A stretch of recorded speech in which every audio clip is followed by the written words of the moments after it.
Welcome to the Inglorious Bards. I'm your humble game master, Tom, and this is Adventure 40. Glad to have you here. We are back after a bit of a break, and the heroes are off on the road to Iveron, and we are excited to see what happens there. And before we jump in, let's get a recap of what happened last adventure from Jeremy. Oh man, you guys! So our last session was session 55, adventure 39. Way back a few weeks ago.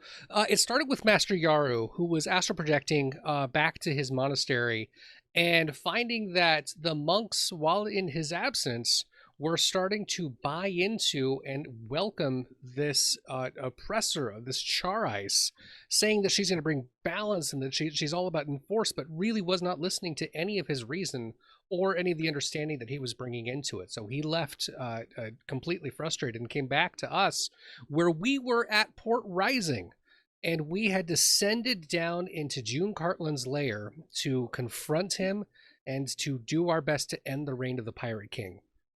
It was not an easy task. There were witchbolt witches and pirates that were way stronger than we ever expected them to be, who put up a good fight for us. But when Jew Cartland saw Yaru, who was the champion pit fighter the last time we were in Port Rising, they decided to go mano-y-mano and start fighting. And that lasted for about 2 rounds before the rest of us jumped in to save Yaru's butt from dying. And there was a lot of interference back and forth. It didn't end up being that Jew Carlin went down, but before we killed him, his sister, who was chained up in the corner, Cabal, stopped us. And she did her best to speak reason with him, to try to get some understanding out of him. Didn't work, and she tore his throat out, becoming the new pirate queen. In so doing, she immediately started taking action. Palik started giving some advice and directions about teaming up with King Phaon. And we were on our way. So now that that score had been settled for several people, we took Fiel with us as she wanted to leave Port Rising and go adventuring again. We all got back on the foam runner and headed up to the Blood Gypsy.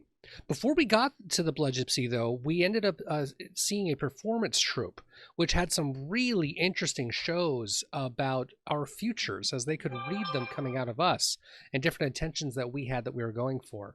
Then the Blood Gypsy told us that there were 2 possible futures that we were looking at. There was one of storm and ruin and frozen wastelands that were under rule and terror, or there was one where heroes were victorious and conquered and defeat a great white dragon. But to do so, there needed to be a sorcerer. No, a sorceress who didn't know her power yet, who didn't know her own strength, but she was the only one that had the ability to weaken the dragon enough for us to be able to take her down. So we were sent on a mission up to this town of Verrik that Master Yaru was able to identify and find this young woman, if we could, and encourage her, without telling her who she is, to come join us on our quest and get her trained up. That is where we left off. That's the last thing I remember. And so from there, everyone welcome back, and let the adventure begin.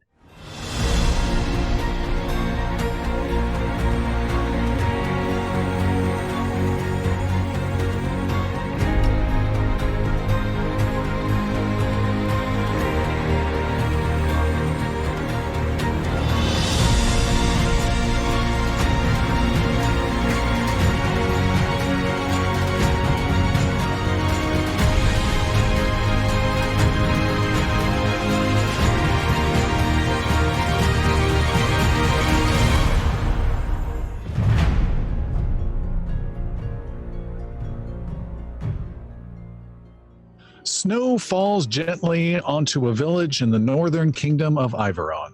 Small houses with thatched roofs look huddled together to stay warm. Smoke rises from the stone chimneys, while several villagers scramble around with torches and swords. One of the villagers, a man with thin hair and a long beard, bursts into the largest home and shuts the door quickly behind to keep out the cold. Several other villagers inside coat sticks with tar to make torches, while others carve sharp points onto even more sticks. The man drops a bundle of wood on the ground and checks on the others. Keep working and don't stop. The hour's getting late. We may not have much time.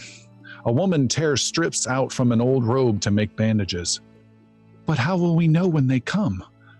We've all heard the stories. When heavy snow falls, the dragonkin aren't far behind.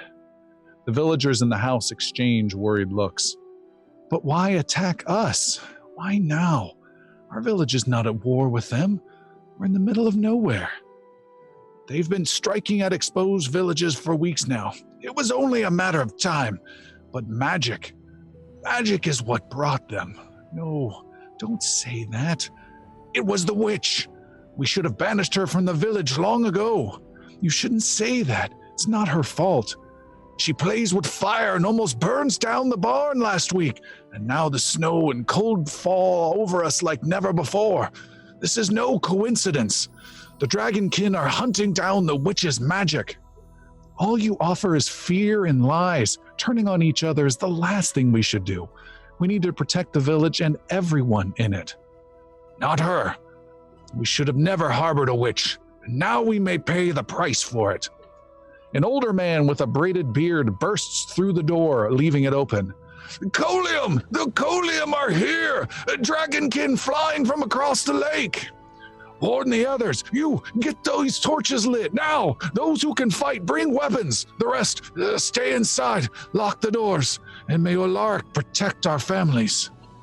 The men grab long torches and old swords before running out. Just before the door closes, terrible screeching can be heard coming from across the cold water of the lake. Water breaks against the bow of the foam runner. The sleek ship sails quickly through Nordrock Bay, the trade harbor of Iveron Kingdom. 2 islands rest within the bay, one perpetually covered in heavy clouds, the other with a tall tower perched on a hill. The tower looks out across as the water to the large capital city of Verrik. Several of our heroes clutch warm coats around them as they stand on the deck looking at the islands and city ahead. Snow falls across the ship as Captain Gregard calls out to the heroes in a subdued voice. Only one other ship in the bay so far. I've never seen anything like it. These waters are usually packed with transports, fishermen, and cruisers. But not today. These are unusual times. And cold times! Like, really, really cold times! Why couldn't the dragons have invaded Thave? Or somewhere tropical? The foam runner speeds past an island almost completely shrouded in clouds, closing in on the city still a few miles away. Look at that island! You can't see a thing on it! Does anyone else get a bad feeling about that island? Indeed, Xander. There is something off about that island. But let's steer well clear and not add it to our troubles just yet. I have a feeling Iveron will offer us more than enough adventure as it is. The newest hero of the group, the dwarven priest Bali, holds his robe tight around himself while staring at the other island in the bay. That's not the island you should be worried about. What is it, Bolly? What's wrong? There, on that second island. The one with the snow-covered tower. I still don't see nothing. There's no snow on the tower. On the tower of the distant island, the snow on the roof moves. It unravels, revealing a tail, claws, and snout. By the eyes of Thorgod! It's a dragon! A white dragon stretches its wings atop the tower on the island and roars. The sound carries across the water and chills the heroes even more than the cold air. Oh no! Oh no! Is it coming here? Is it gonna eat Bali? No, look! The city is attacking!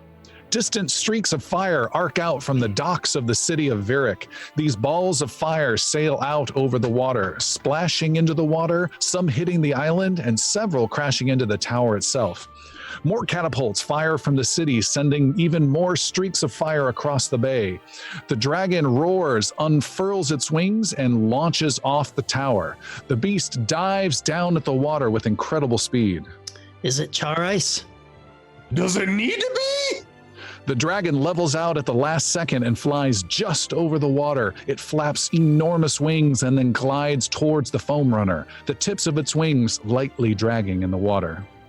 Incoming dragon!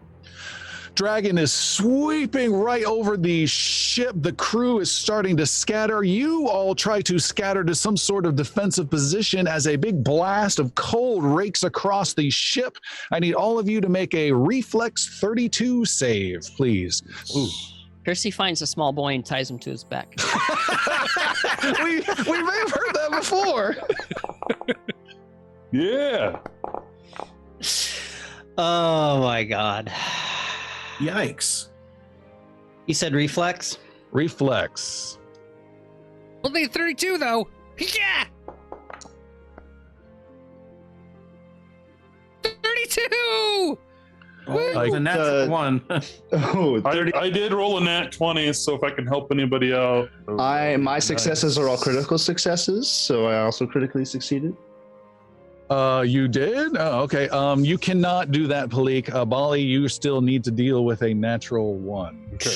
29. But I am going to use a reaction, and I am going to cast Scintillating Safeguard. So a sparkling shroud covers 5 of us. Oh God! Sophie's choice.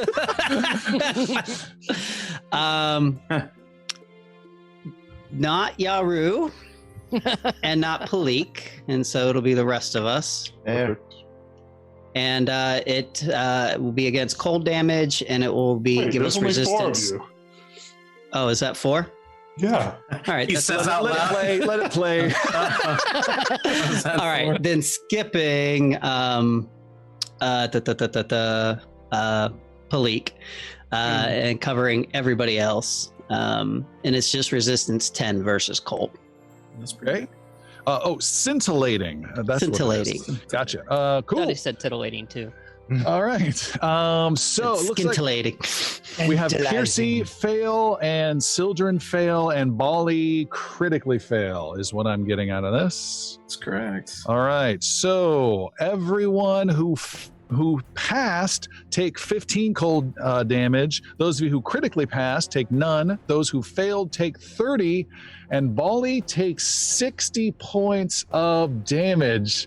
God. The call out that Xander made of, oh no, it's coming to eat Bali, turns out to be true, as Bali just cannot get down from his little perch on the railing of the boat fast enough and just is coated with ice and goes sliding across his little cube himself. So was that 10? No, Counted and in then you have the scintillating protection from Sildren's magic, and a little fiery flame lightly just appears over everyone instantly as you're hit by the ice, blocking 10 of that damage to each of you, which is like, what, 50 damage you just prevented? Mhm. Huge. Huge. Oh. All right, it's all on you now, Bali. I'm done.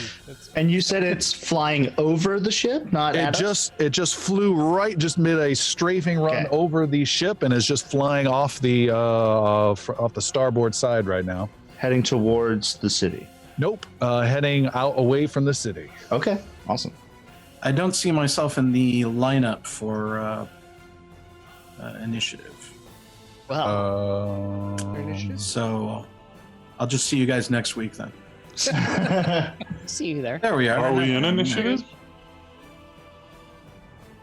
All right. There we go. Is it possible to make an attack as it's going, or is it? Sure. No, go for it. No, go for it. Xander will cast a fireball. Yeah. Try to get right at it. Skeet, pull. Yeah. So that's a reflex save. It is a reflex save, DC 29. All right. Dun-ba-dun-ba-dun, rolling. That is a pass, so half damage. All right, and it's been a while. Holy jeez. Ooh, that was a good roll. Lots of sixes. Oh, that's 59. So half of that would be Huge. 28. Roll it, round it down. 29. 29 damage, and you throw this fireball, and everyone's like, ooh, so close, but you did this like where it's going to be fireball, and it just slowly intercepts, and the dragon goes right in there and hits it, and it gives off another big loud roar with a little bit of a higher pitch screech to it, as it takes a little more than half damage, as it does not like the fire. And it flies further and further away from the ship and turns and heads out west towards the ocean that you guys came into. Woo! I scared it off. Did you see that? Yeah! Well done, Zana. Gerard, is everything okay? He looks around. Yeah, we'll manage. Let's get that repaired, and someone look at that dwarf. It's cool. Zana? It's so cool. They're shuttlecocking Bali around now. Like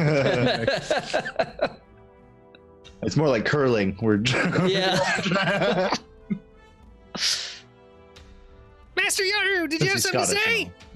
I was gonna say try to heat him up a little, maybe. Yeah, I'll be fine. I'm used to the cold. I'll be fine. I've got some burning hands. It works pretty well. Oh, no. it's a rite of passage with the group. No, you don't understand. Burning hands. I have acid mark too. I'll cuddle next to this this large sailor over here. All right, the dragon has flown off. They are doing some quick repairs to the foam runner ship, and they continue to make their way towards the city to the east. Snow is lightly falling over this bay and on the city itself. As you guys approach, you can see the docks.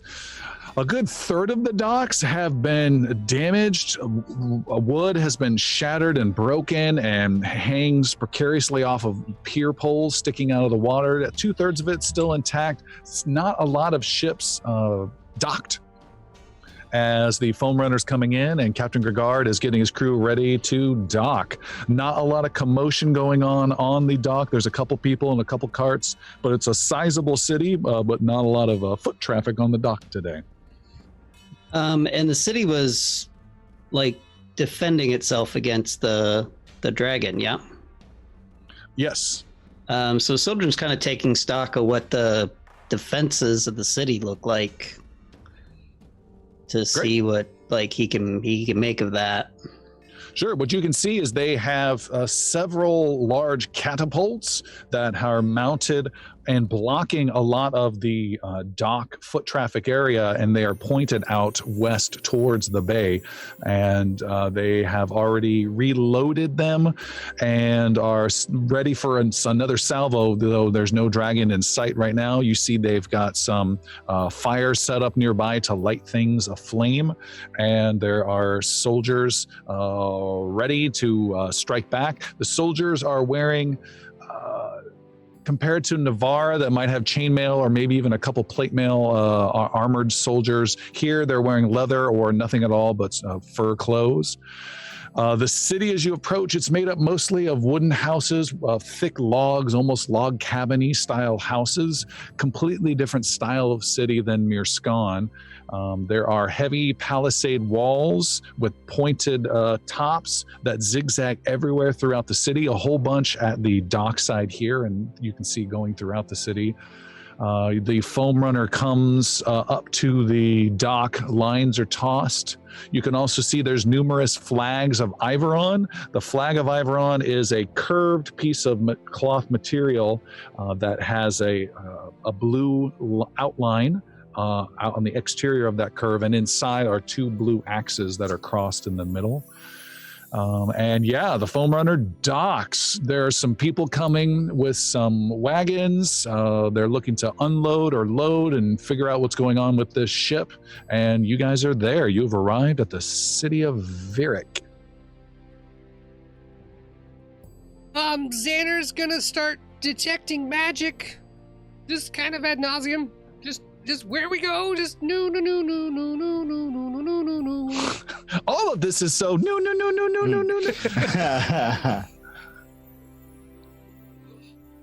So, yeah, do go you ahead. think the dragon is gonna be back? They're prepared for war. I'd say so. It didn't look like it was intending to return immediately, though. Otherwise, where is it now? Where's it going? I You worry don't see it that anymore.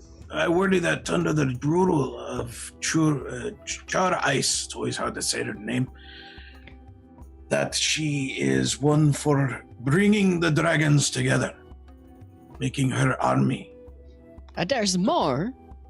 We're not going to see just one by itself after a time. She'll come back and she'll bring her brood. And then all of this will just be under ice. I've worried before, and I mentioned it when we first met, that my concern was her gathering other dragons. The reds that are central to Varen would be ones that I would be most concerned about. Do dragons work together like that? No, dragons are selfish by nature. Yeah. But Charais is old. She's unique. She's trying to bring her power to bear. But dragons would tear each other apart if they could. But she's the queen now. Okay, I'm gonna go. He goes Guys. below decks and stays on board. You do ya? They don't have a water dragons, right? I go down in the water. Xander, you are feeling quite cold and shivering as you do not have properly fitting thick clothing. You need a thicker coat. You don't have anything gnome size. You take 8 hit points of cold damage that cannot be healed until you find a suitably fitted winter coat. Oh, I've got burning hands, but I don't have a coat. It's not funny. Come on, let's find you some furs. There'll be plenty around here. You guys step out onto the dock. You can see the city itself is more rural is a nice way of putting it. There are no cobblestone roads like Mirskan. There's just mud and maybe some loose rocks worn into the ground on a single major road through the city. So it's slow going, slogging, pushing carts with some old horses pulling them. The people look worn down and tired, and they stare at you guys in particular because you totally stand out. You have like women with complex braids in their hair, strong cheekbones, men with thick beards and broad shoulders. Most of them tend to be older men that you're seeing right now. And some are coming up, maybe half a dozen, pushing a cart that's bouncing along this dock. And there is a guy with some official Iveron sash, not too unlike Piercy's, who has a Mirskan one, which I'm always assuming you have on unless I hear otherwise. Is that right? Yeah. All right. Just curious. Tom, is it mostly humans we're seeing? Yes. Are there any other races besides human? There are no other races that you see right now. No. A man, an Iveron man, comes up and he has some a scroll that he is checking off and reading, and he's checking out, trying to find the name of your ship and calling out to the captain. And Captain Gregard is just saying, "No, we're not picking up supplies at all. No, that's not the case." The man then calls out to you guys as you're getting off. Hold there, right there. Let's stop now. Let's see. You don't look like sailors at all. Do I have that right? Why does it matter?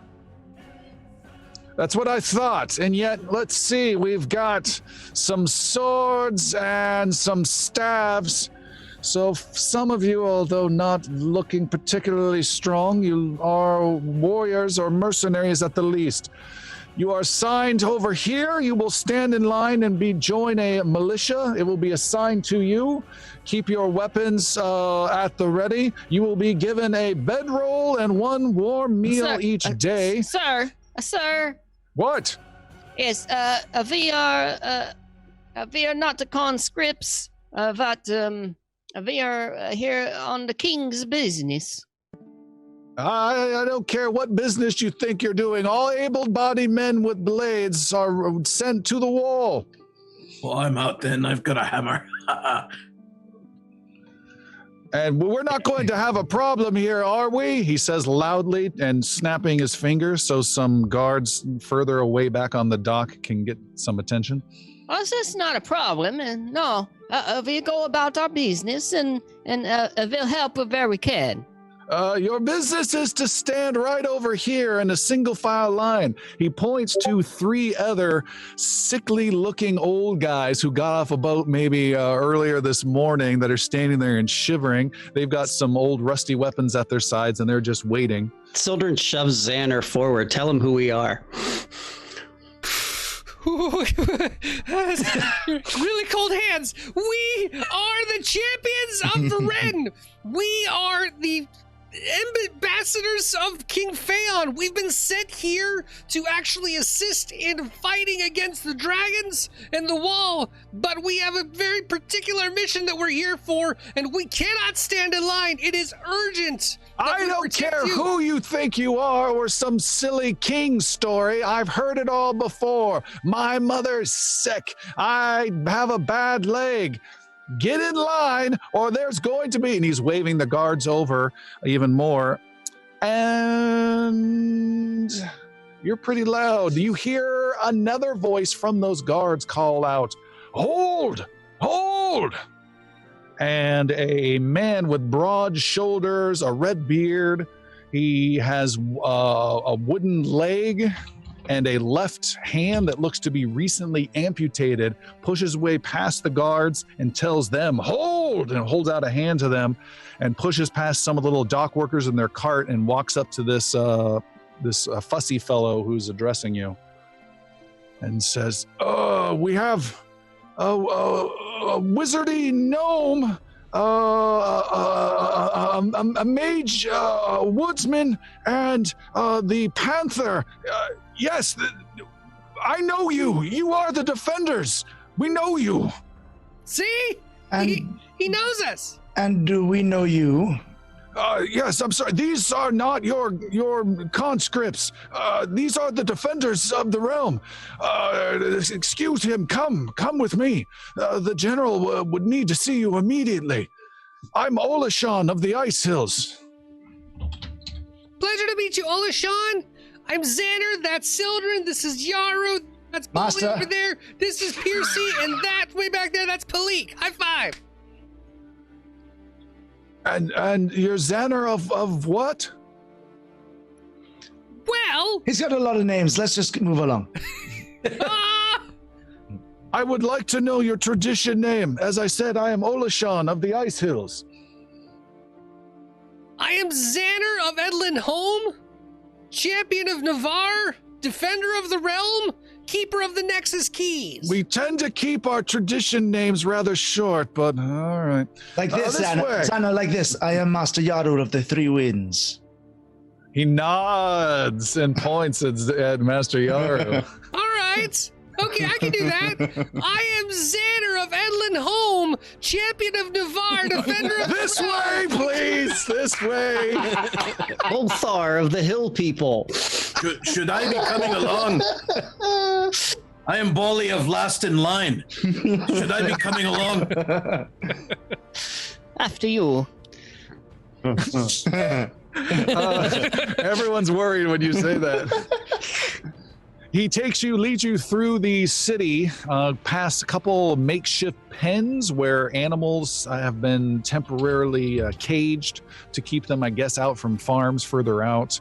The mud sticks to your shoes. Xander's cold, and he leads you up further up into the city, heading towards a big, grand, huge wooden hall, several stories tall, looking very impressive. with some big smoke coming out of several of its chimneys.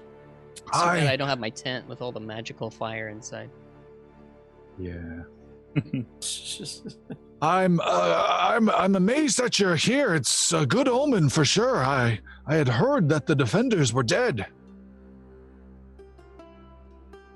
Oh yeah, it's a very long story, but we're not, and we're happy to be here and to keep them back in. We were out of it for a little while, but it's a funny story. Actually, if you have time, it's only going to take like 30 minutes.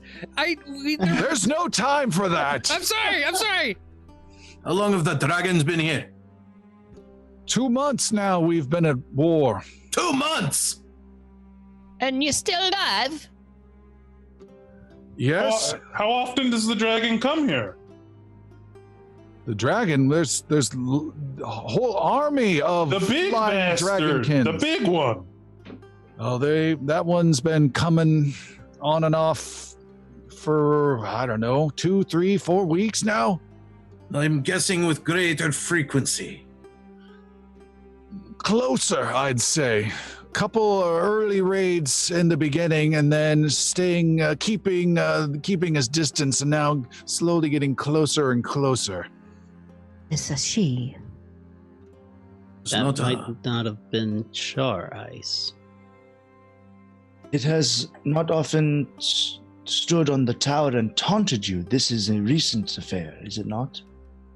It's as I said, it's gotten closer. It stood out over there on the hills out on the edge of the bay. It flew over 2 weeks ago right over the city and roared and scared the people all night long. And then it started creeping in, and for 3 days it was over there on the beach. And then now the last couple days it's been we finding it perched on that tower.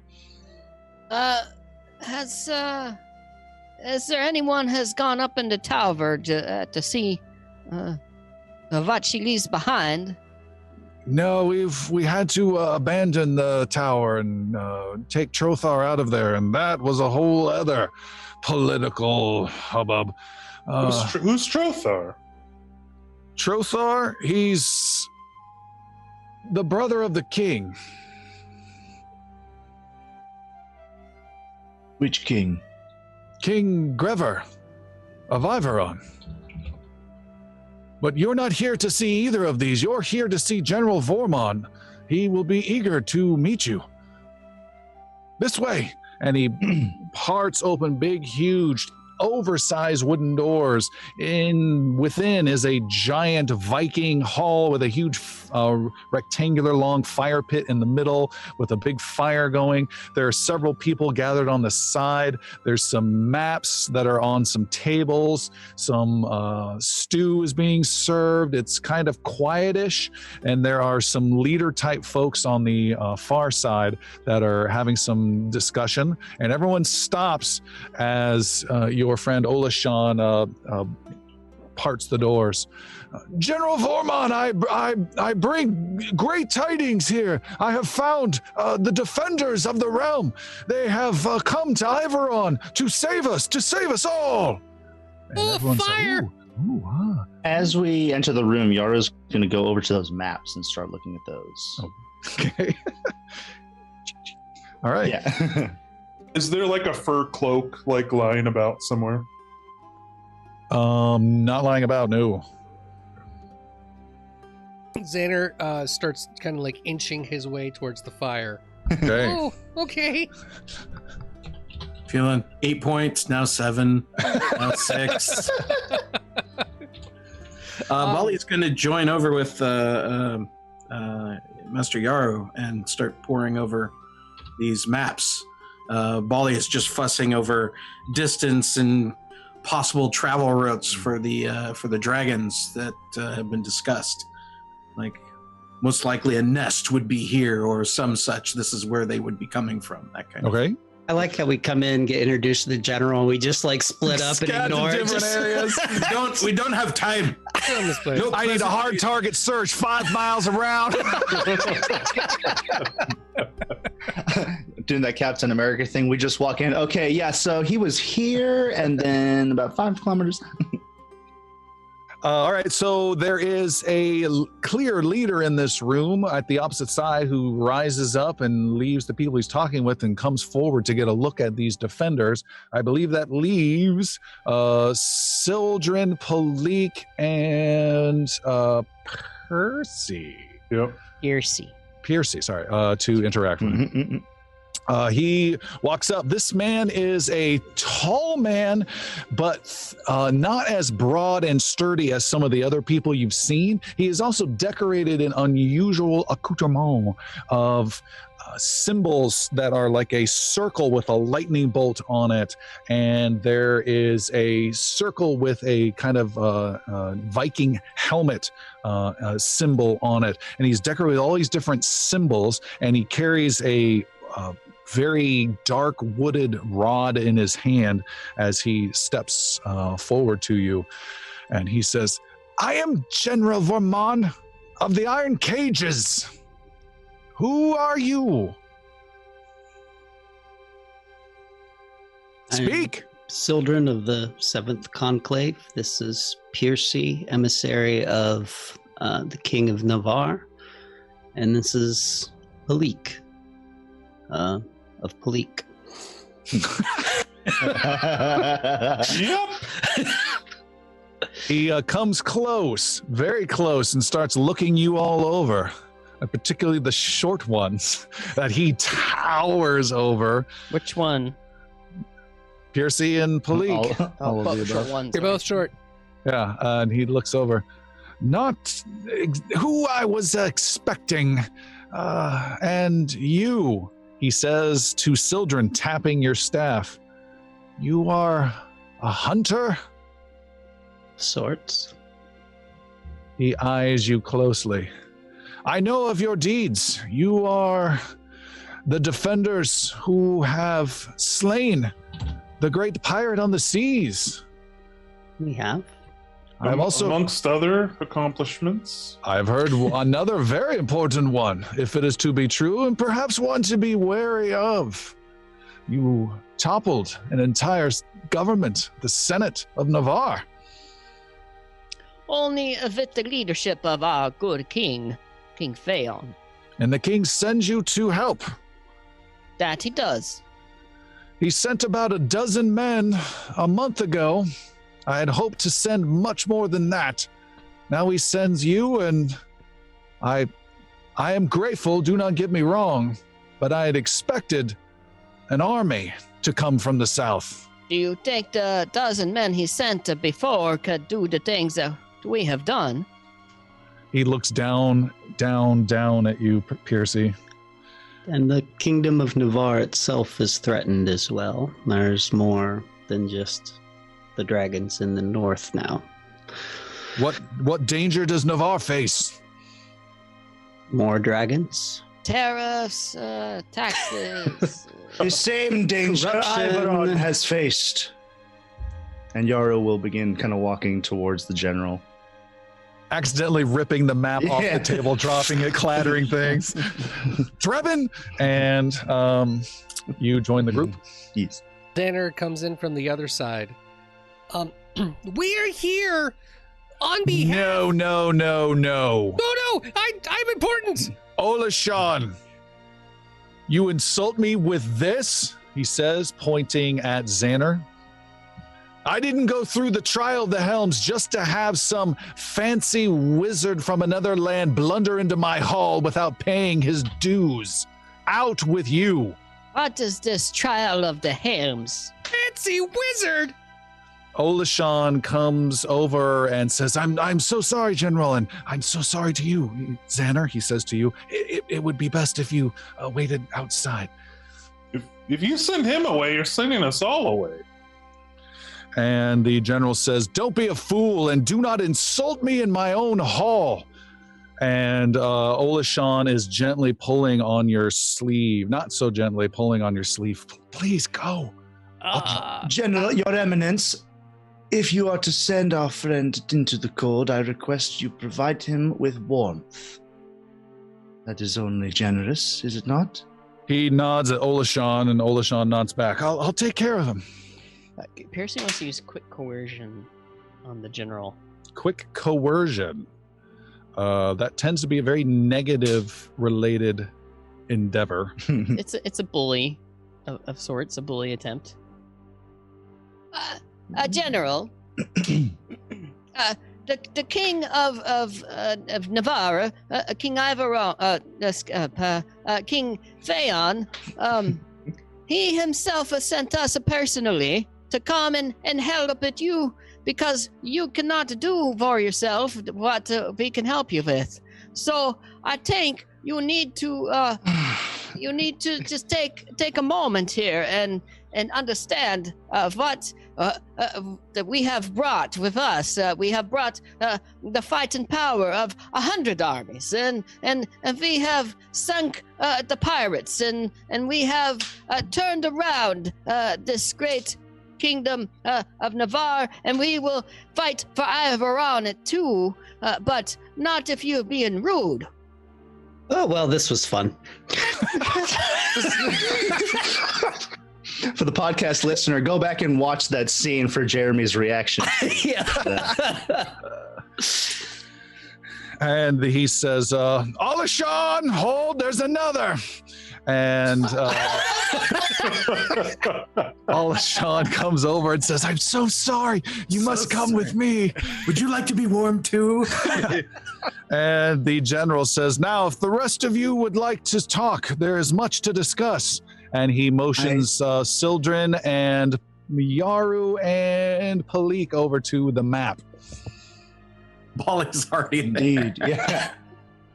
Just tracing all of it. Piercy, you are gently tugged with Xander, and I know you like to be gently tugged out the front door and back out into the light snow where Alashon takes you both. For the speech, I wouldn't have agreed, but Piercy, maybe you should go with them.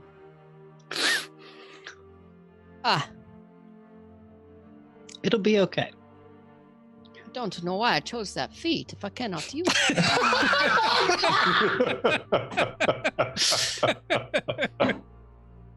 You are outside, and Alashon says, let's get you someplace warm and perhaps something better to wear than this robe of yours. Yes, please. It's very flimsy.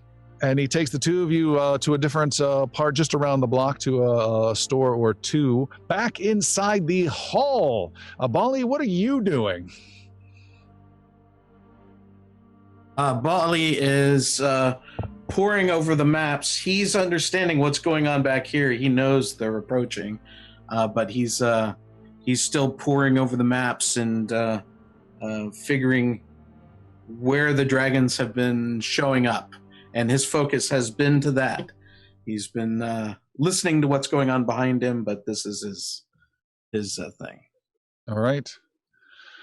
The general steps over to a big map, scoots some other leader-type folks out of the way, and says, the king is out of the wall, and with our men, I'm here to help direct and find new ways to defeat our enemy. And it looks like I have found a great asset in the likes of you three, he says to the three of you that still remain. Mm-hmm. And why not the other two? They may have been rude in your hall, but why not the other two? Because I do not stand for rudeness or interruptions. Is that clear? You address an emissary of the dwarves of the Shadow Hall and those who came with the king under his word. I would expect better manners of one who's representing your king in Ivaron. I've been an emissary these many years, and I have not heard such inexcusable talk. Now you can address me properly. That's hard to say. Or you'll find yourself even far less useful to the dwarves than before. I know these halls, I know these hills. Now I'll take your apology. Bali, make an intimidation roll of 35. Well, at least we're going to get this part of the session meeting out of the way early. Sure. Here we go. 25. All right. I'm so sorry you have to come with me. And you join the others outside going to some stores to help Xander find some clothes. Verrik, why don't you just go with him and get so we don't have to roll anything? And then there were 3. The general says, So you're the only one that's allowed to be an asshole here? Is that it? I'm and so then there were sorry. 2. Palik is escorted out. We have Sildren and Master Yaru left with the general. Do you want to go first, Yaru, or Master Yaru, or me? How tall is he? Molly! He's 6.5 feet tall. Okay. And he's trying to point out the situation. Now, as I was saying, here's our tactical situation we're running into now. Please continue, for the love of Geth, continue. Our city was attacked 2 months ago, and later several villages. Many warriors from the clans have gone to Ulrich's Hall, and there's a great loss to us all. And a great wooden wall was built to keep out the gods themselves and has been erected along the Cold Run River. And I'm grateful to our hard work and Olaric himself that we have such protection now. And here you can see where we have constructed it. And he shows you a map, which I'm going to show you right now. Oh, cool.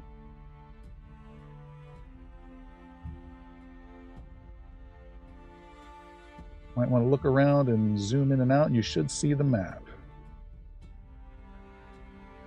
Oh, sorry. I think I'm rotating. Oh, yeah, there it is. Cool. Good. Yes. All right. He takes a candle and brings it over to this map. This is a map of the Kingdom of Iveron that they have drawn on this big piece of vellum. And he brings this candle over towards different symbols they have, or in little wooden chits as well, they put on the map, like a World War II strategy map. He brings the candle over towards the big city and says, "This is us here at Verrik, the capital of Iveron. You can see along the way we have the wooden wall that's been extended for many, many miles. An incredible amount of work we've done. Along this wall, we have each of the 5 clans." And he shows 2 clans that are close to the west, 2 more clan markers that are kind of in the middle of this wall, and then 1 clan far out to the east. These 5 clans have been holding the line and are striking back, and we will take back our land north of the Cold Run, and we will have our victory and rid ourselves of this army, which our latest scouting reports are here, and he shows 2 red circles, and here that are north of the Cold River, 1 west on the coast and 1 dead center north of the wall. A man comes over who is dressed for outdoor travel, but quick, and he looks like a scout. And he comes up and he nods at Sildren and Yaru, and he says, "It is a pleasure to see you. I am Fendik of the Broken Bows," and he bows deeply himself. Master Yaru of the 3 Winds. Children of the 7th Conclave. Proceed. What reports can you share? I can say that the dozen men from Navarre have been helping, and it's great to have you here for certain. We are blessed to have you. I would perhaps adjust the general's assertion that we will be pushing back the enemy anytime soon. We have stopped the Colium army's advance, yes, but they still probe past our wall's weak spots and they cause chaos. But realistically, we still have little hope in launching an attack with any success. Our forces are too dwindled. Pushing beyond the wall would be a disaster. The general eyes him closely, but does not correct him or banish him from the hall. General, I think you would agree the best course of action, and I'm speaking mostly to the scout, but I'm saying it to the general, so you get what I'm saying. I think you would agree that the best course of action would be for all of the clans to hold the line as best they can. with as much help and aid as we can offer. For now, it seems the best we can do is hold against the dragonkin and bandage the weak spots until a plan can be devised by our group and yourself. Then let's talk about what you can offer. I take it the two of you cannot slaughter an entire army? As prized a fighter as I am not capable nor willing to take on the entire dragonkin myself. Sildren, as powerful a druid as he is, does not summon all of the 7 conclaves himself. Our sorcerer Xana is very young, but he is the most powerful among us, so I implore you to see reason and look past his shivering, his excited manner. Xana's manner. Xana's manner? Xana's manner. He's a good planner, but I can't do it. I think I have a new name for the Nexus Point. Put it right above the door. TM. I implore you to seek reason and counsel with all of us. We each, though we are stubborn at times, we are no generals, we are no soldiers, but we are fighters, and we hope, and we can provide hope. And we are cunning, and we have some ideas. General says, I will not have anyone lecture. And then Fendick, the scout, says, General, perhaps if you could come up with some plan of attack for these heroes, and I could give them some additional information. And he brings the two of you just real close over sidebar to him.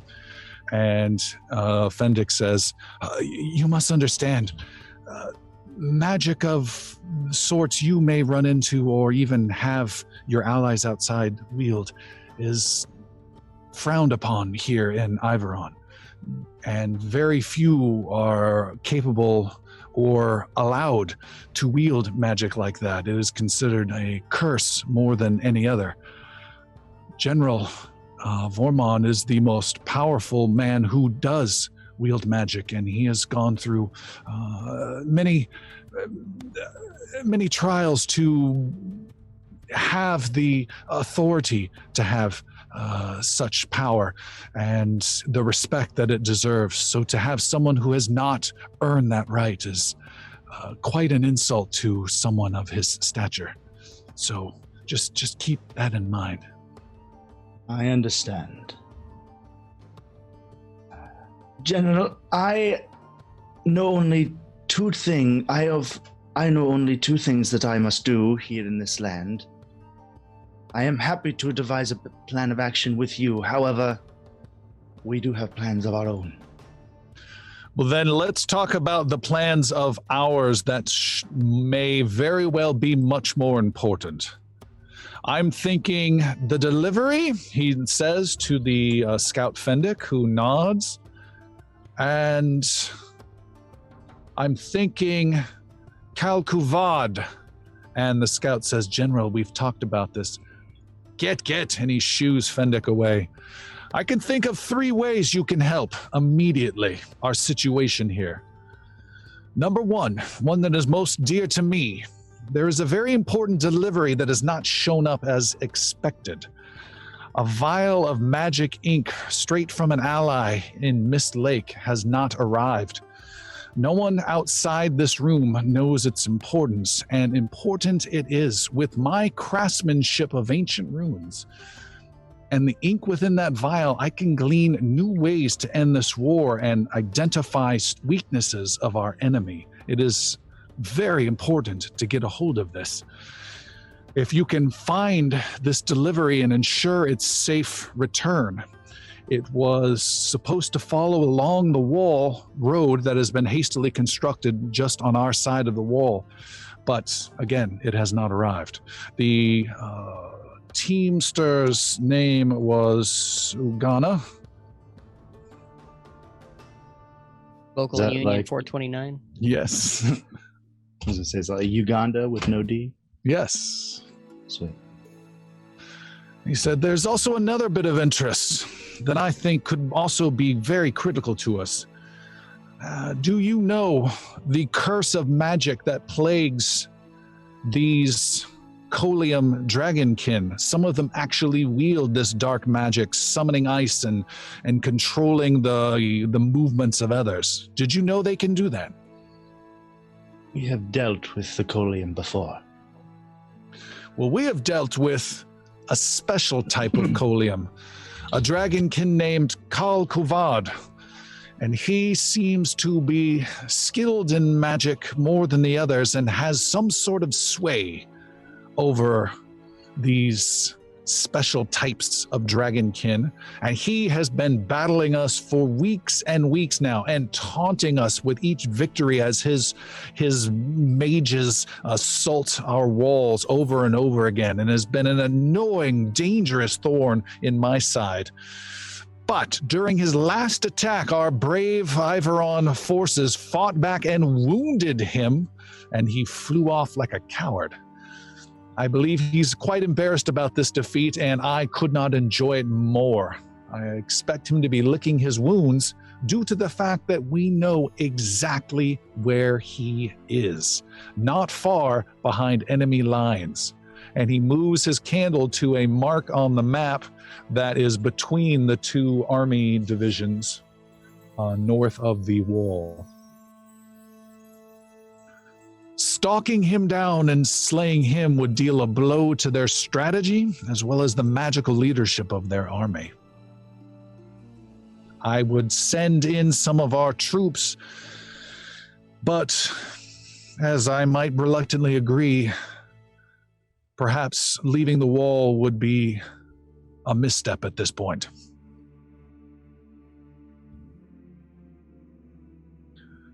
And lastly, there's one other odd point of interest that I'd recommend taking a look at as our scouts are doing other things.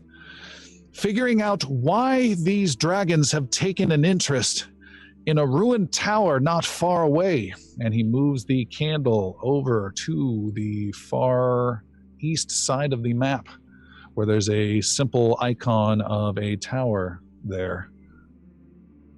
They have encircled it for weeks and have given up any effort to attack our wall near there, being so focused on the tower. What say you? Defenders of the realm, heroes of Navarre. Oh, give me one moment with Master Yaru. Champions! Yes, go ahead. Master Yaru, we cannot be overly tied down by these extraneous tasks. We have to find this other that the Blood Gypsy spoke of. I agree, and there is also one more that is not a main, it's more of a side quest, but there's another thing that I think we could do that would help us. Do you remember the tall young man who helped us on that island with Fiel? No. Landward, I believe his name was. Yes. I have his feather token, and I must give it to his friend to let them know he is alive.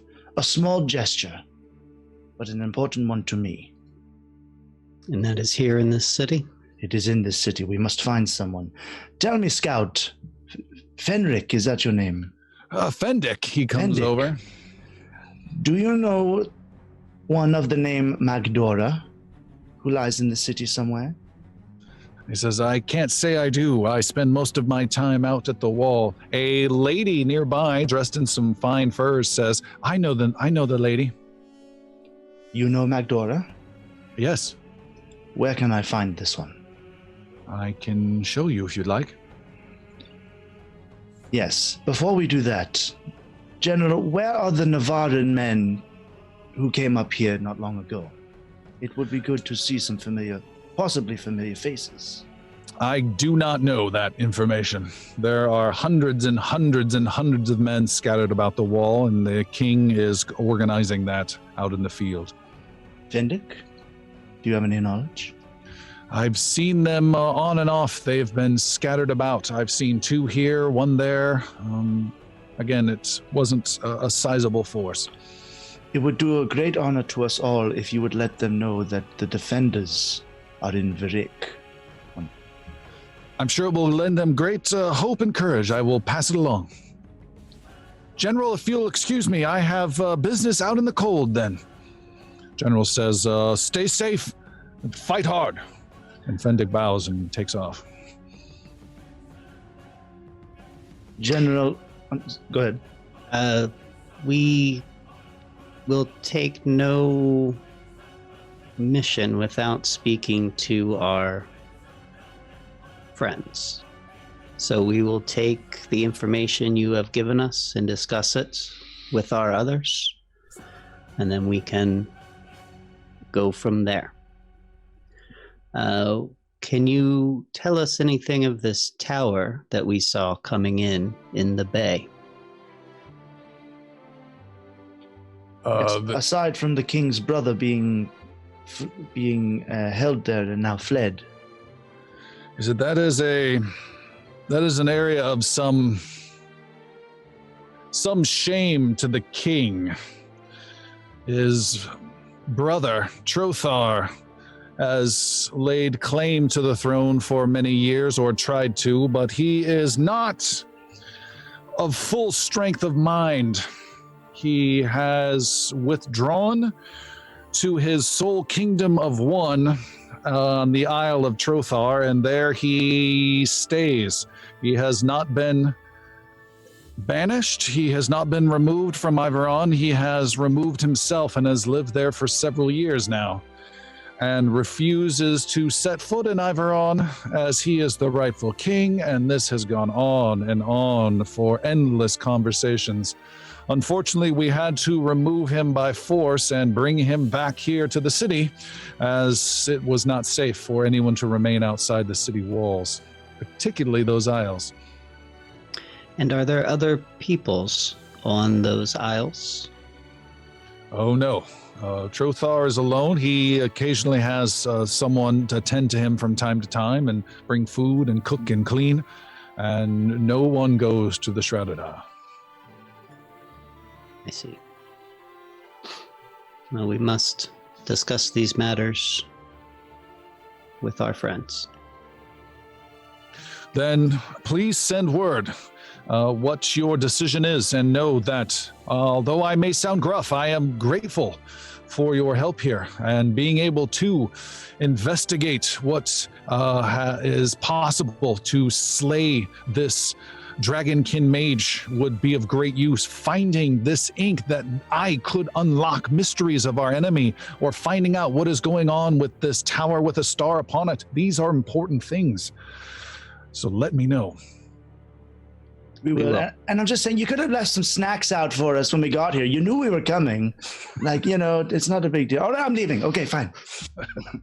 The woman with furs goes with you, Yaru and Sildren, as you leave. Yeah. She says, I can take you to the woman you seek. And the general has also told me to give you housing and warm food and a place to rest. It's very generous of him after all. Meanwhile, there is a ding-ding of a store as Alashan brings a shivering Xander into a clothes store. It's got lots of different things of clothes. A lot of them are very hardy fur jacket type things. There's no one else in the store, and someone excitedly calls from the back and says, "Is that a customer? It sounds like a customer. This is good news. Good news. Stay here. I'll get him." And coming from the back, parting past some big warm coats, seeing a shivering little gnome, is a non-Iveron looking guy. This is a thinner guy with a big smile, doesn't look gruff like the rest of these Viking-like folks. And he comes up and says, "What can I do for you, Alashan? You look like you need something warm." Hi, I'm Xander, and I'm very, very cold. You're Xander. Yes. From Edlid Home. Yes, finally. I'm Romer. Do you remember me? I'm Romer. Romer? You made it all the way up here?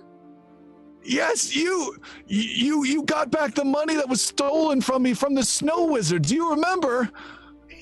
Yeah, it felt like forever ago. I know, and then as we went north, we were waylaid by bandits, and you and your friends were there again. It's so good to see you. It's good to be seen. It's good to see you too. He comes and gives you a big hug. Your cold hands. I'll get you taken care of right away. Whatever you need. Thank you so much. I need a really good traveling cloak, I think, and also probably furry boots or something that just keeps me warm and protected. You know this better than I do. I can't believe you're here. You really It's amazing. It's amazing to see you here. You know what? I have something just that might be right up your alley. And he comes and gets you a big coat and a fur cloak, and comes over with boots that are tall and got the straps with the thick white gray fur that look significantly too big, and says, come here, sit, put your feet in these will warm you up nice.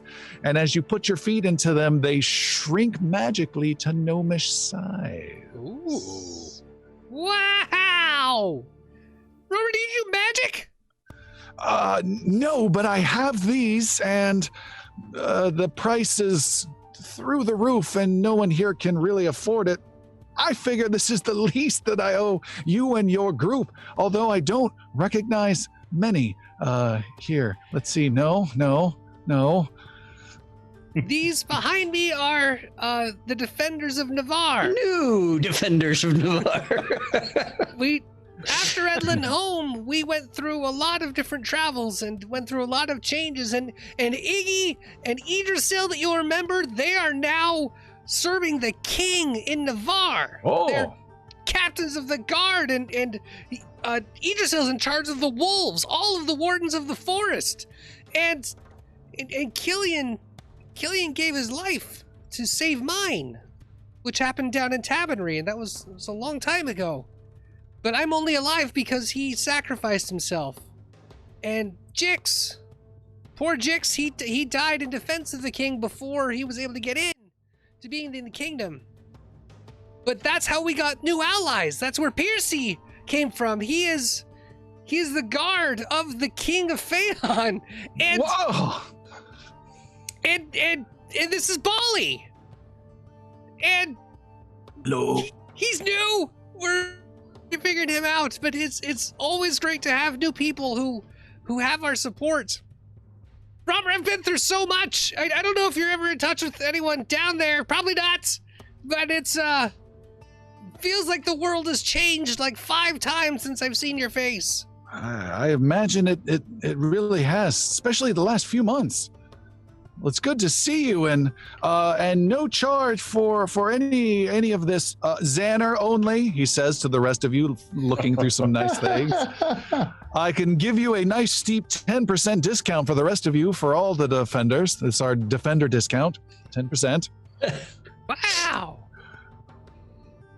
That's a pretty good discount. You guys are just saying you don't get that everywhere. It's not bad, yeah. Okay. Maybe You I'll guys see something I like. Yeah, you guys are able to pay for some clothes and get upgraded to some nice toasty stuff that's already built into your cost of living we've already paid for in the past, so you're good there.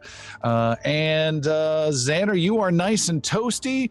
Romer wishes you well, and Olashan escorts you out where... Yes. Do you have any furs, like maybe wolf or a bear, like fur? Like with the head and everything? Fleek came with me too. She's also defenders. We're really close. Fleek and I, we're next to each other all the time. Like she's my best friend and probably the closest one I've known. Don't tell Sildren that. A fur with an animal head. Where do you think you are? This is Iveron. I've got the whole sections of different animals. What kind do you want? Maybe like a wolf. Yes, come this way. Let's see. I've got the black bear, brown bear, gray wolf. I've got dog. I've got shark fur somehow. Yes. What kind? What would you like? A white wolf, maybe? Yes. Yes, this one. Of course. I have this leather armor. Would you do a straight trade? How Across? You have regular leather armor? Yeah. Yes, he would. Okay. Excuse me, did you say shark fur? Yes, it's very unique. By the way, do I'll not take go that. overboard out in the bay. I'll take that just because of the rarity, I think. Yeah, that's a fair trade there, Palik. Okay, Do you thank have you. something that maybe could match my fine tabard? Blue, I've got, it's a little odd. It's not necessarily designed for cold. And he shows you a fancy, what would be the equivalent of like an 80s, silk type shirt type thing, but shiny, maybe even satiny, a thin windbreakerish jacket. He shows you, this is, and it's very aquamarine blue, very bright, very shiny. This is one of the more expensive things I have. It would cost a pretty penny for sure, but this is straight from the skin of sea ponies. It's quite rare. Does it do anything fancy? Just look at it. It dazzles. You can do fancy things in it. Would it make my quick coercion any better? The offer has been rescinded. I will not sell to you. You've Horrible bully. It's 2 gold if you'd like it. That's it? 3 gold, as I said. Yeah, 2 gold. Here you go. Here's the 2 gold. Darn it. He takes the 2 gold and has given you a sea pony jacket. Sea pony and me. All right, I'll take it. On the Is way it like out, a bomber jacket? Is that? Yep. on the way out, Xander will leave a platinum piece. Whoa! Just for good for seeing him and the gratitude for Dude bites it. everything's done. Yeah. He says, "Oh, I'm in your debt again, Xander." It is always good to see a good friend, and thank you so much. I feel 8 hit points better. Keep the fire going. Of course. Hey, kids, we get to eat this week. And you head outside and you meet your friend Yaru and Sildren being led by the furred lady who raises an eyebrow at this bright blue jacketed Yosoki. So you Yeah, like what you see? Shunka gives a little growl to Palik. Oh, don't growl at me. You'll see. It'll be great. Tell me, my friend, what is your name? He says to the lady. Say that again? What is your name? And your Tierra? clan? And your clan, perhaps. You had to ask the clan. I mean, that's what they all say. I just said. I'm Tierra of the Snowfell clan.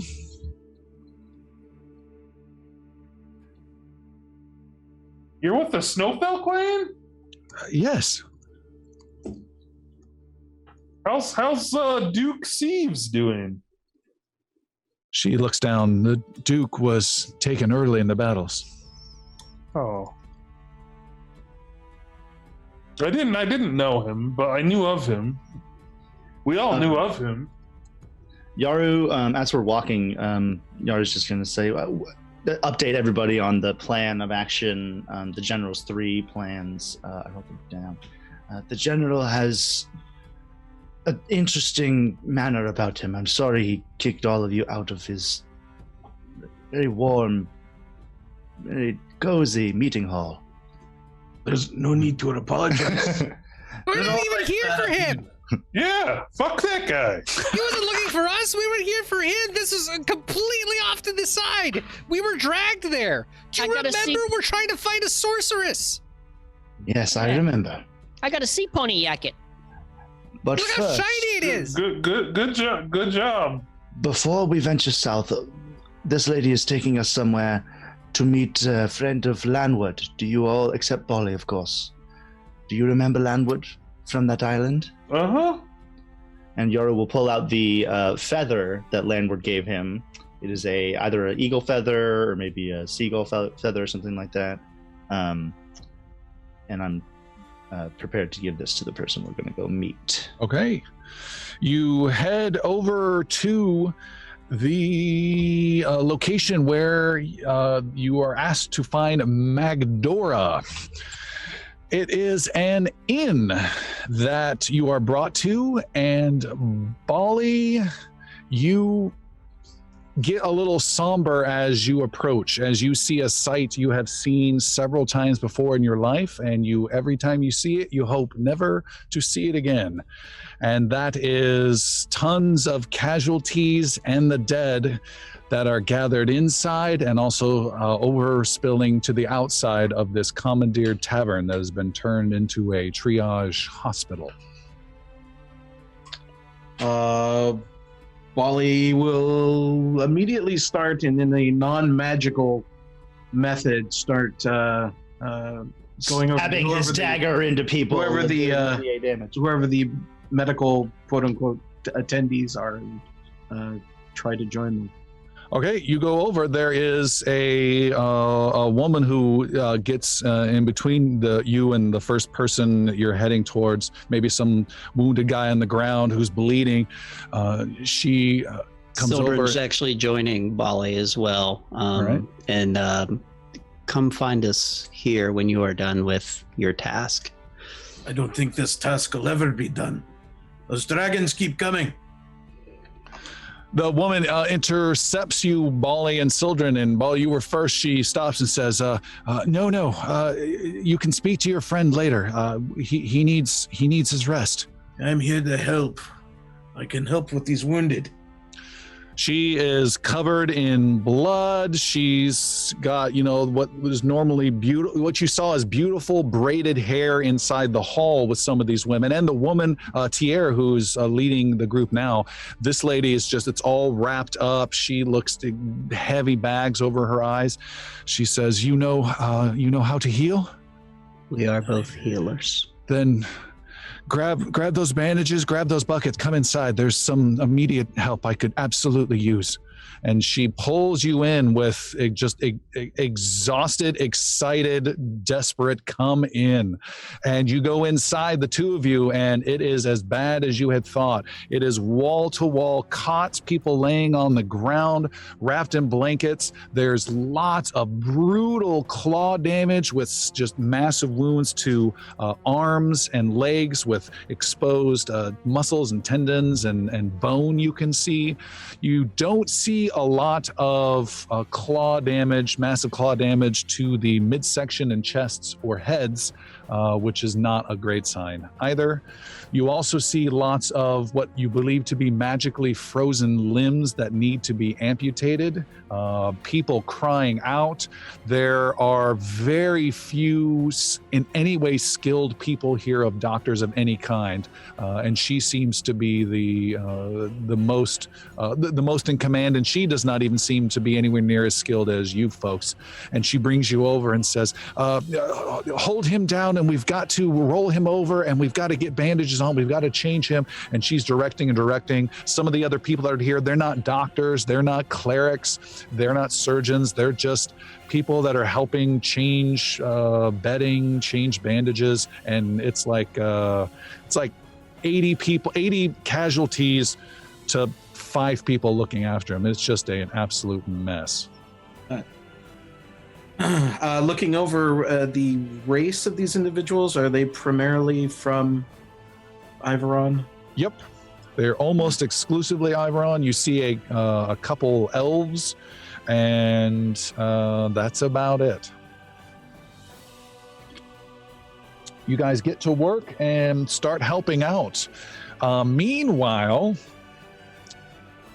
you are taking Yaru not too far away to a building next door. where Tier knocks on the door and a woman opens it up. She is covered in sawdust, having done some sort of woodwork just recently, and she brushes herself off and says, "Oh, I'm quite a sight. It's cold. Come in, Tier. Who did you bring?" And Tier says, "These are outsiders. They are champions from Navarre. They come to seek you out." And you go inside, and there's a small woodworking shop where there's very simple, again, lots of stakes. There's staffs. There's what would you call it? Like a litter for medical purposes that are kind of being poles set together for that. And she comes in and says, I don't have much to offer. Water is all I have today. Spare yourself, and please, we wish not to take much of your time. I'm simply here with a message. And I'll just simply pull out the feather, and I'll just hand it to her, and I'll kind of close it into her hand. I'll say, Lanwood is alive. Do you know this name? I know the name Langward of Three Elms, my husband. He's alive? If it is the man of honor that I know, and I met mere months ago, then he does live. And he's not here. That is the ass of the man that I know for certain. By the gods, where is he? You know this, Chaos. Is he outside?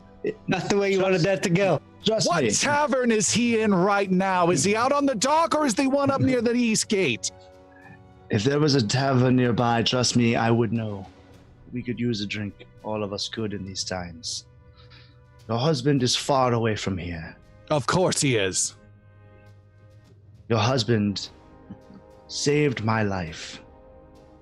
I wish not to make any jokes of him. I do not know the man well. He was a man of few words.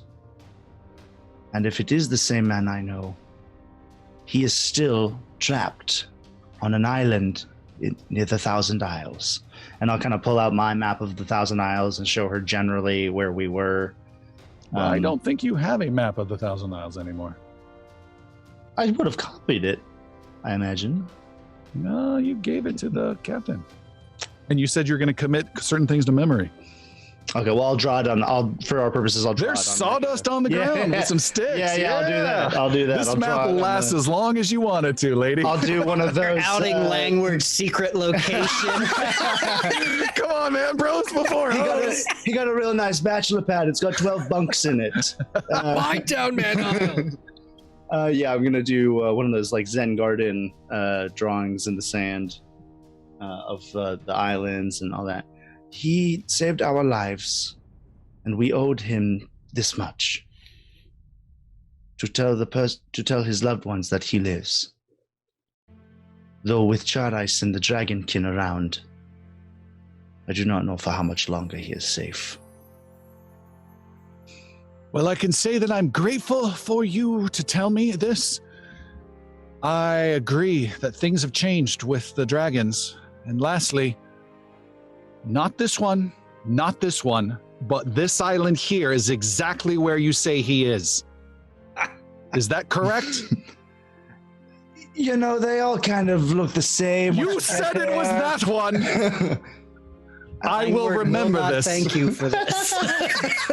What are you building? It looks really nice. Is that a ship? And that scene quickly gets out of the way as fast as we That's all I all wanted. can. That's awesome. That's all I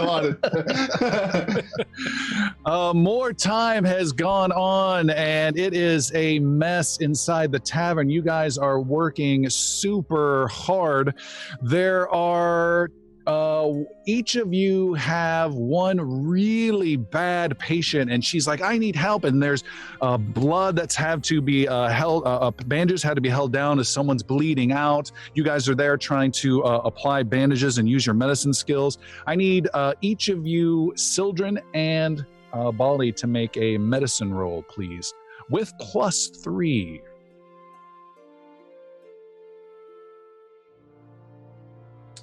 That'll be a 35. That's huge.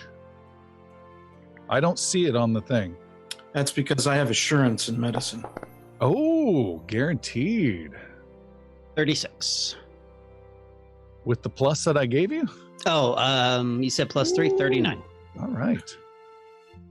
You guys do fantastic work. Like, the patients should not survive whatsoever, and you're helping out and keeping them calm. One guy to you, Bali, says, "No, don't let her take my leg." And she looks at you and says, "We have to take his leg. It's infected.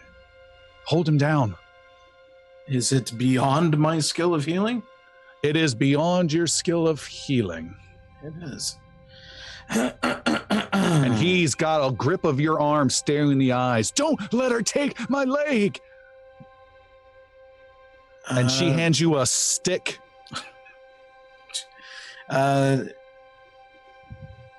In his garb, he's a soldier. Yes. Bali looks down at him and, "Where does your excuse me? Where does your faith reside?" He says, I follow Olaric to his hall and beyond if needed." To his hall and beyond. Do you know this symbol? This is the symbol of who I follow. Stonefather. No. Warmth of the earth.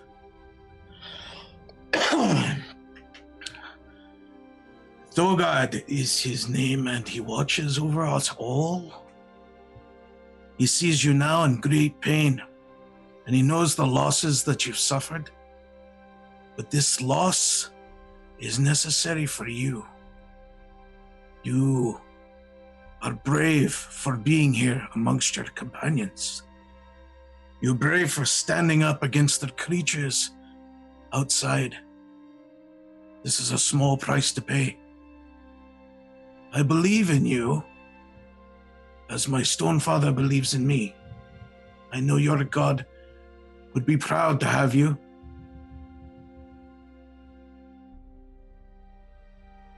And Bali tries to alleviate some of the pain in some fashion. Okay. She ties off his leg high up and gets out a saw, and he holds on tight and bites down on the stick that you present him. And she just shakes her head and wipes her brow and begins the procedure. And it is not comfortable. He cries out, but to his, and he goes unconscious soon afterwards, but to his credit as a brave Iveron warrior, he goes through it with your reassurance. It is a bloody mess. Sildren, you are dealing with helping address some that are not going to make it. They're healing people that just will not last another 24 hours. You help them identify that and focus other efforts. You can see they're in serious need of bandages. Bali, you're not even done there. More and more time goes by. The group is dealing with other stuff outside, and you help with other bloody and pained issues of all these poor soldiers. After, in addition to that, Sildren's making kind of gathers as many, basically has, including whatever elves are there, kind of gets the staff to gather as many people close to him as possible, and he's going to cast a level 4 heal. Because I have one, and it's the 30-foot radius heal, nice. And then also stabilize and things like that. So he is using kind of his magical abilities as well to do what he can. You hear that, Bali? NPCs are getting Sildren's heals, so just note that. Note that. Sildren is doing some great magical stuff. Bali, you don't even have time to deal with that, as you're dealing with just the raw, nasty strength and reassurance stuff that this essentially nurse needs. Sildren, you are stopped as the moment you start that. She comes over with blood hands and touches you on the shoulder and leaves a bloody handprint and says, "I'm sorry, magic is not comfortable for many here. Neither is death. And Sildren proceeds. And she does not fight it and frustratedly goes back to you, Bali, and continues this dangerous and extra with you around risky surgery that happens. And the group has been the rest of the group has been shown some lodging if you choose to stay, also been given some warm food, and about an hour or so has gone by, and Sildren is wrapping up some somewhat subdued casting and helping just the overall mood and healing of everyone in the area, which is really, really helpful, as well as some of the dangerous surgery you've done, Bali, has been extremely helpful. You finally take a break, and the lady pulls you off to the side and takes you outside and sits on a bench, still surrounded by wounded guys out in the cold, a couple guys that are dead, just laying out in the cold that haven't been moved yet. And the two of you just sit down on this bench, really cold and moderately cold, but just tired and exhausted. And she gives you a very dirty towel to help clean off your hands. I take it you won't be staying? We could use your help here. Me and mine are after the cause of all of this suffering. I would do what I can. Believe me, I've seen the Grey Marches, and there are battles that seem to continue with a never-ending suffering. No, I can't stay. The dragons will return, and you'll have more. I'm sorry, I can't help you further. Keep your eyes open then for bandages we could use. If you can't help, just tell them we need bandages. We need Benwort root. We need everything we can get our hands on. We need more hands. And she just wipes her brow and catches her breath. She reaches into her pocket and pulls out a little piece of cloth and unfolds it in her hand, and you see there are two little chocolate balls. They're little chocolate puffs. These are supposed to be for the wounded, but sometimes I sneak a package out from myself. And she hands one to you, Bali. Bali will kind of put the hand up and let them go to you and you're wounded. You're going to make me feel even more guilty. Here. I'll take a chocolate ball. She forces it into your hand, Bali. All right. Why? I've traveled quite a bit around Iveron. Why no magic, especially in these cases? It's always been the way.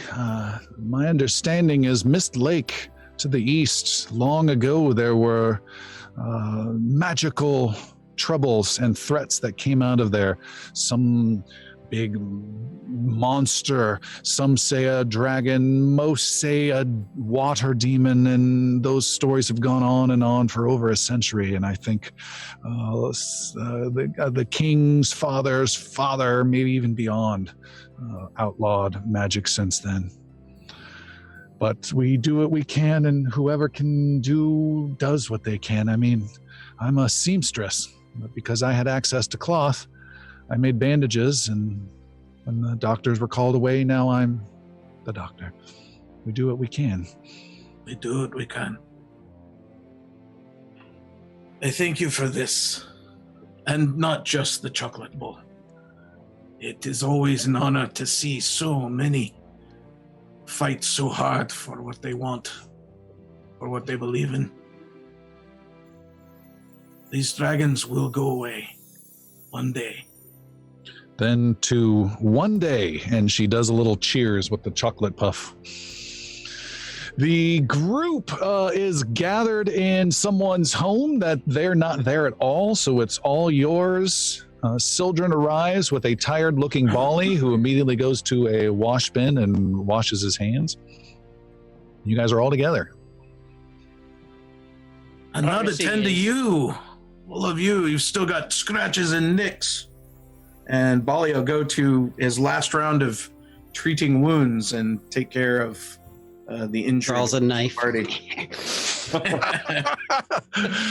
All right. You start treating wounds of everyone, and given enough time, you can certainly heal them all. Oh, this is Alishan's home, so he is there. Your city guide, if you need any further assistance. Okay. Xander, Checking by the way, himself out like in a polished piece sure. of armor or something like that. You're looking fine. Xander, by the way, your boots seem to have a magical property that while they sink in the mud like everyone else, they stay above the snow, as though the snow does not impede you at all. Nice. Nice. Guys, I'm extra light. Hey, Alishan? Of the Yes. Ice Hills? Question, where is Lake Pyre? It's nearby here, right? The general's sending you to Lake Pyre. Well, it's a complicated story. He Uh-huh. didn't really send me He much is places. sending us there, yes. Yeah. Well, I won't question the general. It's you take the road south until you get to the waterfall, and then you head southwest.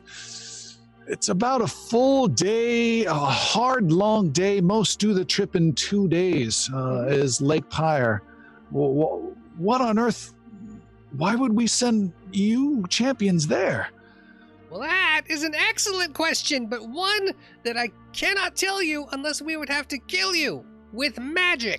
Don't kill me! He's just No. kidding. That's not. This I little guy, invited he's you in- funny. He has an odd sense of humor. And he talks too much. I talk But a lot. we are to go to Lake Pyre first thing tomorrow.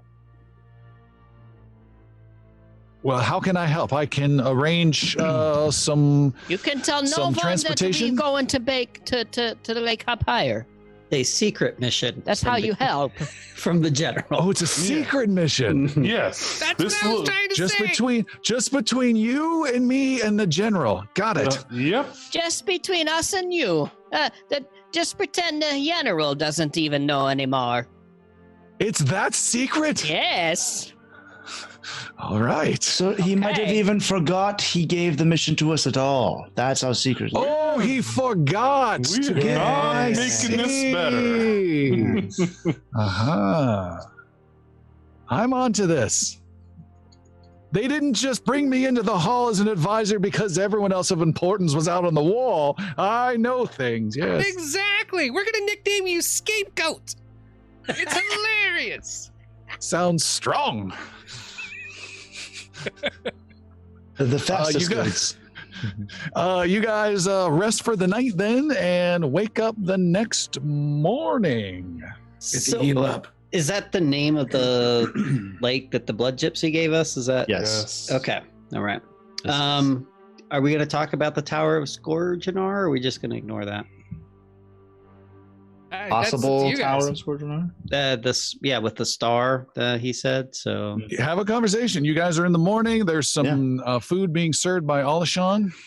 Yes, as we were saying yesterday, he gave us several missions, if not clues, as to how we might approach the Dragonkin ourselves, if not with the Ivoron army them helping us. The first of which was some item he requested that we deliver that was not delivered to him. This, I think, is a fool's errand, and someone better suited could do this. What was the item? He said some sort of mutanogen that he can use with his own craftsmanship to forge some weapon. say magical ink for some sort of rune forging. I say that quietly so like Xander doesn't hear that. Why? Why is everybody quiet? I heard Why is that asshole the only one allowed to practice magic here? Have we figured that out? That seems suspicious. He's passed some trials, and magic is nearly forbidden. It's a weird place, but I don't think we need to worry too much about that, other than keeping a low profile with our magic. And Soldrum says that much louder, looking at Xander. You seem very, very threatened by Xander. Everybody's threatened by Xander. Yeah. Pew pew pew pew. Yep. Malik, There you're goes right. 3 spell slots. The second was someone named Karl Kuvad, some soldier of the Dragonkin who has sway in the battles. I've heard that name before. What do you know of this person? A nasty dragonkin.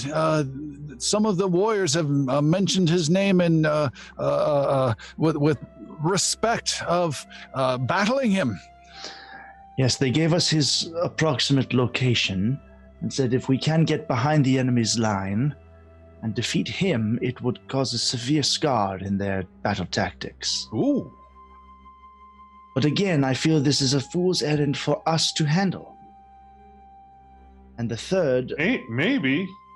it could be done, but the third We mission- know what we need to do first. Yes. And, if we do these with our charge in tow, then that could surely get her some experience. I agree. Which leads us to the third item Sildren has already mentioned, this tower that he mentioned not far to the east, near the forests. And the dragonkin are converging on it, and it is one of the towers of Scourgeonar. The one on the island? It is not on the island, it is to our east. There's 2 towers. Copyright. I'll back that up. It's a Scourgeonar tower. One and Those 3/4 towers.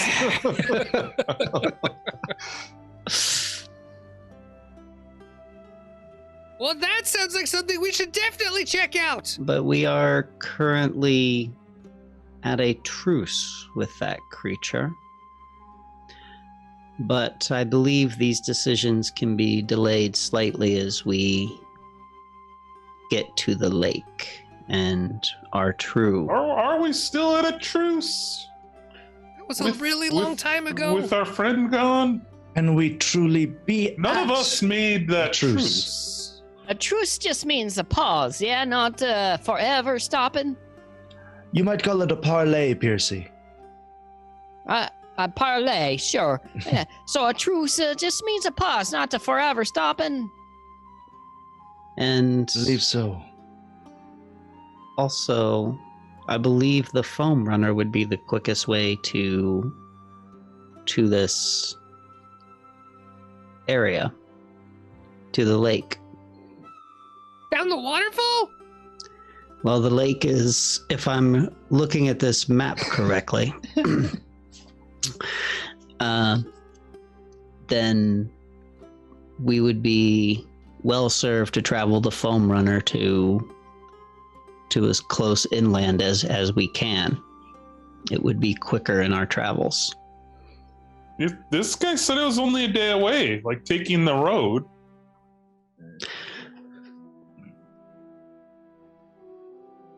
That could be 2, depending on how fast we travel. But taking the road will also lead us onto one of these tasks, would it not? Olashan speaks up and says, if you can travel by ship, it would take you just a few hours to get there direct. It's And important the this missing shipment is supposedly somewhere along this walled, the Maginot line that they have set up. Oh, okay.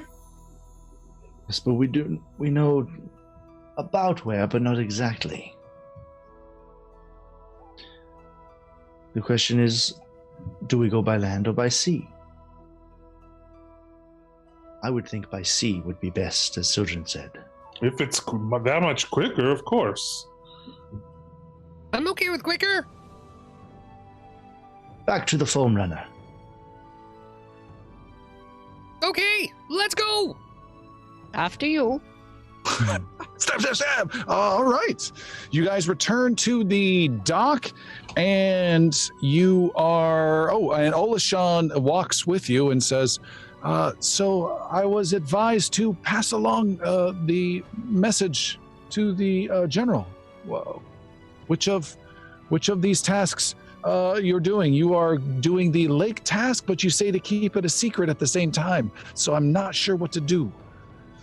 Yes. What do I tell him? Tell him we're gonna do them all. Oh. All right. I did. Is that I a good? Dude, I- sidebar? Hang on. We need to go kiss. No, that's not what sidebar means. Like, who cares what this general thinks? Like, we're on our own thing here. If we could help him out by doing any of these, sure. But if we tell him we're doing all of them, it might keep him out of our hair for a bit. It may also then cause him to not focus on things that he must and cause turmoil and losses that are unnecessary. Olashan, tell him this. Yes. Tell him we will search for the vial of ink. However, if he does not hear from us within a week's time, to send as many forces he can spare to that location. Very well. Good luck. Good hunting. Good messaging. And you board the foam runner. Captain Gregard says, where to now? Southwest. Back to South by Southwest. TM. Good music, good film. back to Navarre. Not quite that far. Do you know We're just gonna go a few hours down the coastline to the southwest. As We you can't said, read maps. Master And- Yaru will show you on your Yes. maps where we're headed. I'm at the helm, backseat driving as it you can were. only do maps now with sawdust, though. You have to quickly whittle something, and then you Oh, can Been look. downgraded. Oh, look, a whole ship made of wood. All right, the Don't foam need runner sets sail, and you leave with Bali in particular looking at the closest island with a tower perched atop it, where you see no snow, quote unquote, on it today. As the ship, though, makes its way with light snow falling, and make your way not west out of this huge bay, but southwest to the southern section of the bay.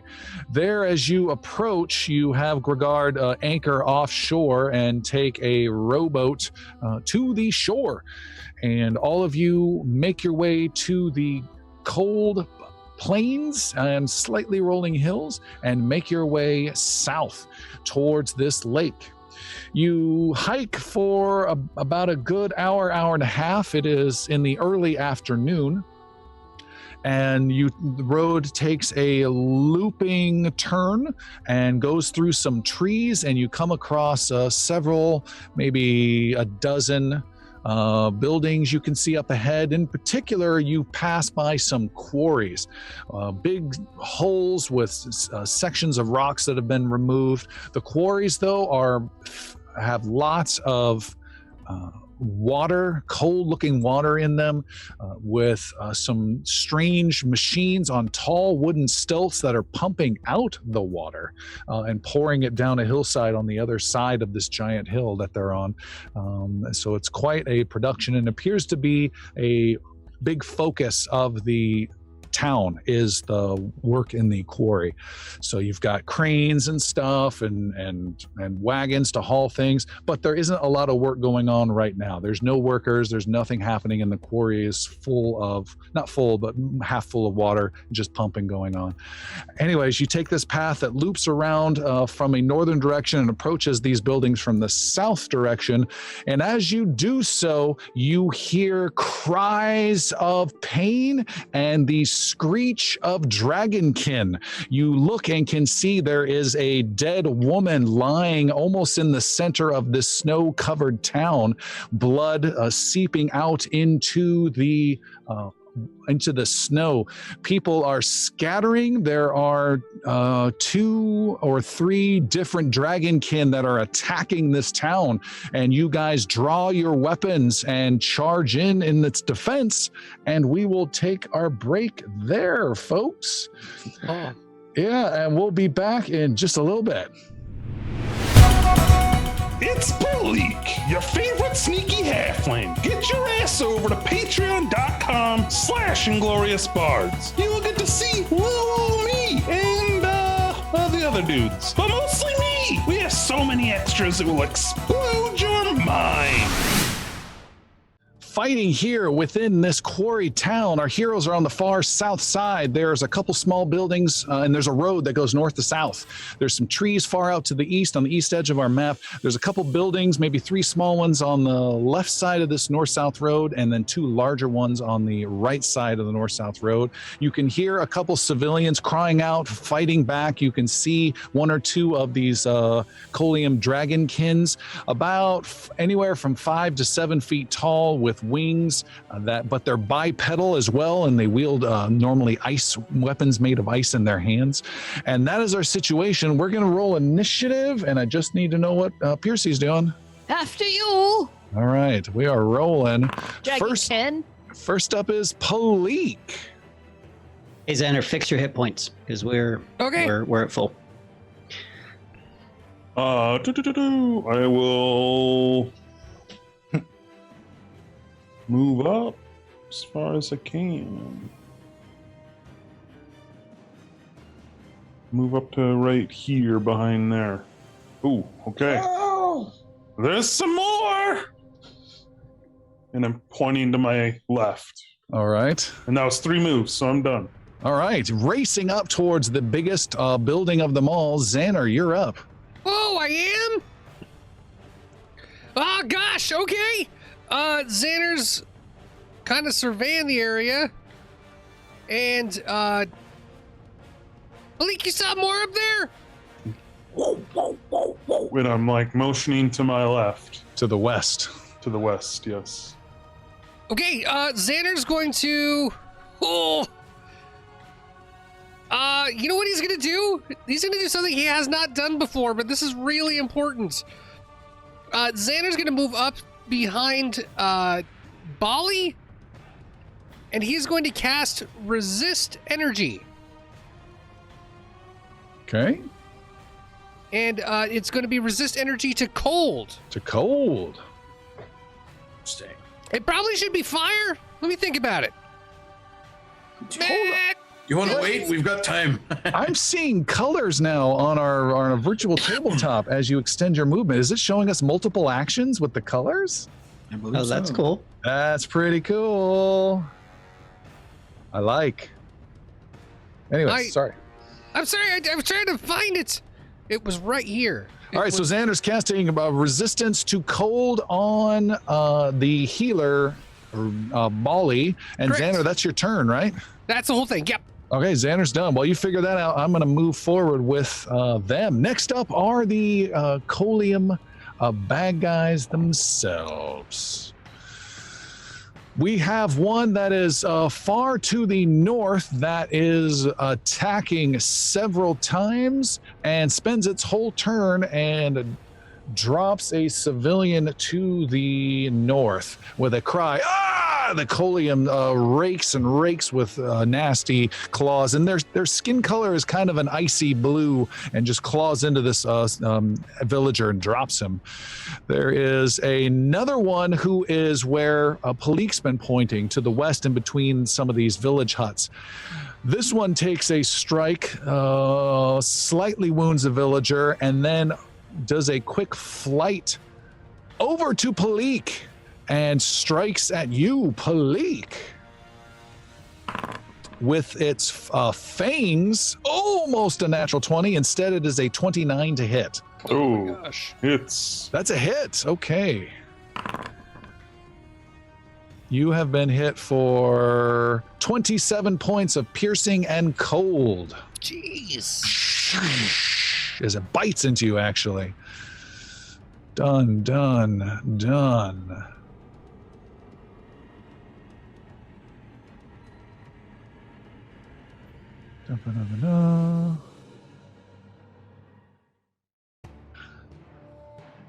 Piercy, you see another one appear near you guys on the southeast of the map, just around a corner of a building, and he stops surprised to see you. He heard sounds but didn't know how many you were, and then he stops and goes back around the edge of the building.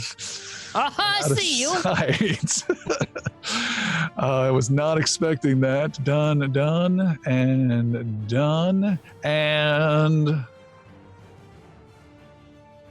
Done. All right, that's it. It is Piercy's turn. Ready? Piercy No. did after you. I did after you. Oh, sorry. I got to move you to the end of the initiative. It is Sildren's turn. Okay. This will be interesting. So Sildren will move his 35. Is this civilian dead? Yes. Okay. Super dead. Sildren 35, 70 feet. So Sildren will move 70 feet. And then he's going to activate his bracelet of dashing. Sildren, you see to your right, there is a magical swirling blue mass in between some of these buildings to your right, the east side of our battle map. You are you trained in arcane and or occultism? Let me check. You got to be a cult at least. A druid? No, on occultism, yes, on arcane. Okay, you are able to identify this as a coleum spark. This is essentially an energetic point that keeps the coleums angry and focused and battle ready. You believe that, and it is not only does it help them, but in particularly if you were able to do enough damage to it, it would be a negative effect to them of some kind. Okay. Do I feel like fire would be helpful against it? You do not know. Okay. I shout that to the group. Okay. And then Shunka will do... Oh, is that just 2 moves for Shunka? Mm-hmm. All right. So Shunka will get right there. And then... Next to Palik. Yeah. Yep. Actually flank if he not can. Across from? There we go. Nice, Yeah. flanking that. Yeah, little puppy. And then he growls at you. And that's his action. So All right. we're done. Then we have Master Yaru. Ooh, Master Yaru, hearing Sildren's call, will swallow his peanuts. Swallow his what? Excuse me? Peanuts? You heard what I You're said. swallowing? Whatever. My- You heard me. not a herd. Warm, salty peanuts? I will That's where that flexibility really comes in handy. take an action and He's a go cat. here. I'll take a second action to go to the other side of this device, the Coleum Spark, you called it. Third action will be a flurry of blows. Before you do that, you do see on Okay. the southeast corner of the map, there are 2 more of these coleum soldiers. The one that Piercy saw behind a corner and another one within the trees. Okay, as I see them, I look to them, and hearing Sildren's call, I do a flurry of blows, key strike. A magical, huge decent punch at this thing. All right. Sir. So the first one will be, I know there's a lot of icons there. I think I did it twice there. The first one is a 24 to hit. The second one will be, I keep doing it twice. Oh, I'm double clicking. I'm sorry, that's why. Will be a 23 to hit. All right. You 24 and 23. Those are not good strikes. You connect but cannot do any damage. You feel resistance, but you cannot get through that damage. Okay. Into doing I will call that out to everyone. I'm making contact, but it doesn't seem to be doing anything. Perhaps magic is the only way. Hit it harder. I'm trying! Bolly. You look a little flaccid on those hits. I've got nuts in my mouth! What's that have to do with it? Come on. A pro can do it. Bali needs to advance here. So Bali, 1, 2. Let's see. Oh, my segments are much shorter than everyone else's. Maybe you should have the bracelet of dashing. Maybe. Ba-ba-bum. That was 1, 2 movement. Third action. Third action would be to figure out what's behind that wall that I can't see, and he's just gonna move up a little bit further. Hey, you're still faster than Sir Brenrose. That's considering he can't move at all right now. Oh, jeez. Oh, All right, and that's all movement. 1, 2. Bolly's making his way up. Last and certainly not least is Piercy von Skiedenlever. Percy spies out of the corner of his eye off to the east, barely behind a tree, something collium looking, and heads that way. So he does 2 moves to head over there. Now, he has panache right now, so You get extra movement speed. I do. So his coloring system's not correct at the moment, but we'll do 1 move. So there's 45. Can't see very well. Yeah. Right, 1 move, 45 feet. Aha! Oh, hi! I see You race them! around. There's one just 10 feet away, and another one about maybe 25 feet away. And he's going to. That's 1 move. He's going to do 2 moves to get on the other side of this guy. Okay. Got 45 feet again. Yep. And then third action is going to be a finishing strike. Ooh. Since it was my third action. Ha! You thought you could hide from me, but no, you can't. And 35. 35 is a hit. there we go. And it's Oh, so many ones. lots of 1s and 2s for 16 awesome finisher damage. 16 on a finisher. Man. Eek. All right, you stab and you're like, you have him dead to rights, but it's like just not much. He kind of pulls out this pinprick of a needle of your blade. Some of those were flaming fire. Okay, that may matter. That does matter. You do more damage for sure. He takes it out, grabs on the blade and pulls it out, and the hand that holding onto the blade burns with the fire. And you do extra damage. All right. All right. But you have used your panache. I could have missed and done more damage. Palik, you are up. Okay, Shunka, it's time to clang and bang these fuckers. Let's go. Oh, that's terrible. 27 to hit, 27. No, don't you have flanking bonus? 29 to hit. Is a hit. Oh, Woo!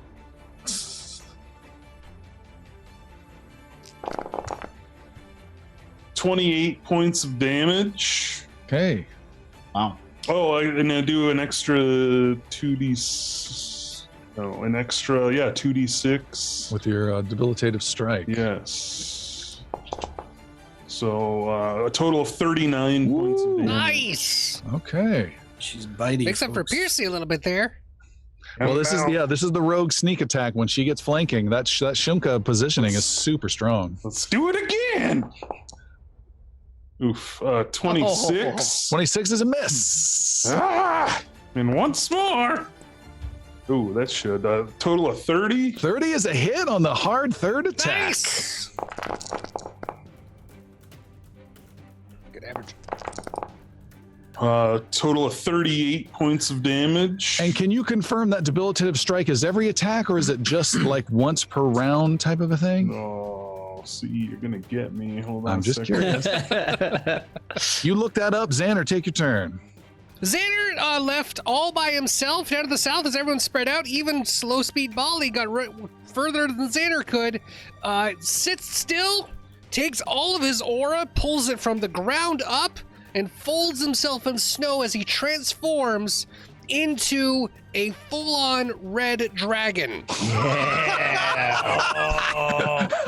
Yeah.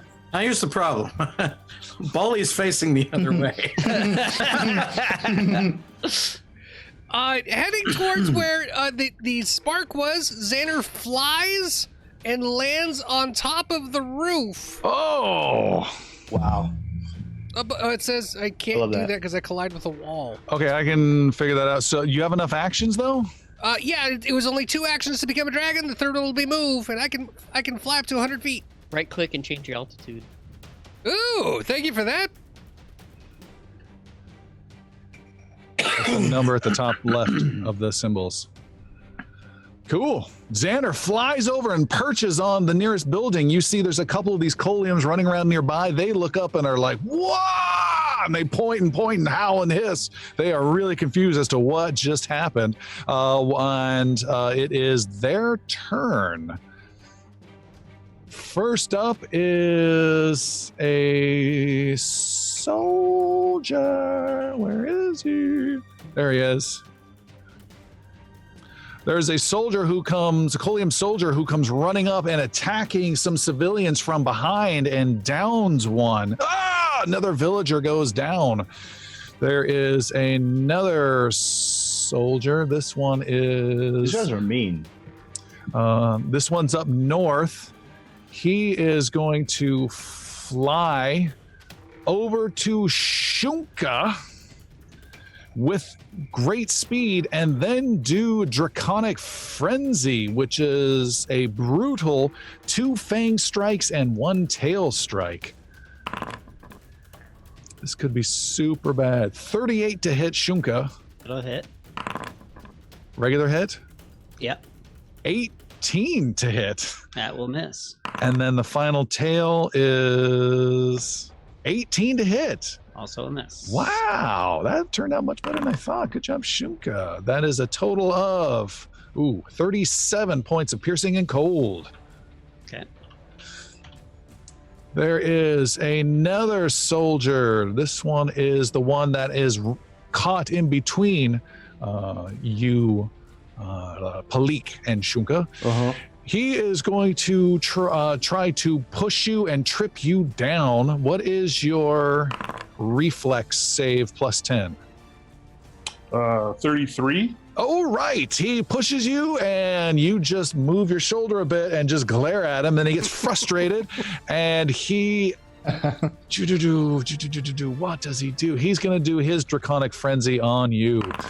Bites at you madly with a 38 to hit. Hits. And then does it a second time with a 19 to hit. This is looking very similar. Jeez. And a 17 to hit. That was very similar to the Shunka attack. All right, you got hit once. Let's see how the damage is. Damage is a little easier. 28 points of piercing and cold. There is another soldier. This is the one that's right next to Piercy. And he is flying away from you, Piercy. Hey. And flies over to Yaru. Come on, baby. And he is going to come on, baby, and strike at you with his Draconic Frenzy with a 39 to hit. That does hit. Not even looking. That does. A 29 to hit. Does not hit. Does not hit. No, sir. and a critical failure, making himself flat-footed for a round. Ooh. So Yeah. one hit. I remember? One hit. Oops, I just got rid of the damage. One hit. With his fangs, he sinks them into the monk with minimal damage, 17. Okay. That did not turn out as he had expected. There is one last freaking Colium soldier, and that is the one that's right underneath Xander. This one flies up next to Xander, the red dragon, Yeah. and spends an action to call out strategy and says, "Protect the spark," to you, Xander, and then it flies over towards Sildren, thinking that you were an ally. And That's so cool. lands next to you, Sildren, but does not have an action to attack. It used all 3 of its actions. There is, however, one last enemy, and it is a Colium Mage, a Dragonkin spellcaster. Oh man. He comes out and wastes some of his movement flying out low to the ground to see what the battle is, and can see some people approaching. And Palika's the closest and goes ahead and weaves his hand in the air with a magical an incantation, and you feel your mind starting to slow, Palik. Make a will save. 31 or higher. Doing a good one. 32. 32. Yes. A powerful spell affects you, but you're able to pull back your head and almost like pull your mind away from it. You are stunned 1, which means you don't even have to mark it, just lose your first action next turn. That is what you get on a success. So be grateful it wasn't a failure. That is done. His turn is over. Sildren. Sildren turns and looks at the Colium guard beside him and just sort of smiles, but that smile starts to elongate and grows and grows and grows and grows as he turns into a giant green dragon. Oh man. It's double dragon time. Ollie just shits himself. As does Yaru. That's messed up. You We're gotta, gonna you gotta change warn token. Bali about this. Holy hell. So, Tom, what is his, because you said you would sort of do it for me at the time. What is Wait his a breath second. weapon? How Yeah. many dragons are there? Red dragon, green dragon. What is going on here? There's an entire color pantheon of dragons. mhm. To answer your question, there's actually 8. People, in the stick words around of, for the leveling up sessions, okay? in the words of Dragon Mark, taste the rainbow. This is awesome. I'm sorry. What was your question? Was the breath weapon? Yes. I think it's like a poisonous breath weapon. Is that right? I don't. That should be the name of the episode. Taste the See rainbow. it. Why don't I see Just it? says on your specific dragon form, but then I think I had asked you about it before, and you had. Yeah. Let's. I'm looking into my spell book and I see the red and the blue. Yeah, I'll look it up. Is you're ready to cast that? Is what you're telling me? Oh yeah. Okay. Go ahead and change your form. So do the change form macro and make sure you select change token so we get the cool token. How do I do that? You should have the macro. We set that up. Down on one your number Got it. count. Oh, come on.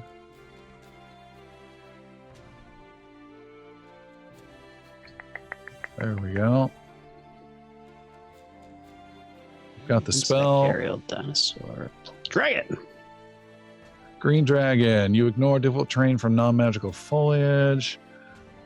Transform. Green. Oh, it's just added as a weird line. So if you look at your spell, dragon form, you look at the last item. It says melee horns. You Mhm. see that? Connected to that is breath weapon, 30-foot cone, 10d6 poison. Okay. So 30-foot cone. Dun, dun, dun, dun, dun, dun. What does that look It's under like? measurement. It's the cone Yeah. shape, and then you click and drag. At about 6 blocks. Sorry, it's been a couple of weeks. We got to figure this out. Okay, so I'm just gonna cone the one guy. Okay. So he has to make a reflex save of what? Um, Spell DC. I believe, yeah, spell DC is going to be 30? Okay, he got a 36, so half damage. Half damage. It is 10d6. Nice. Sorry, folks.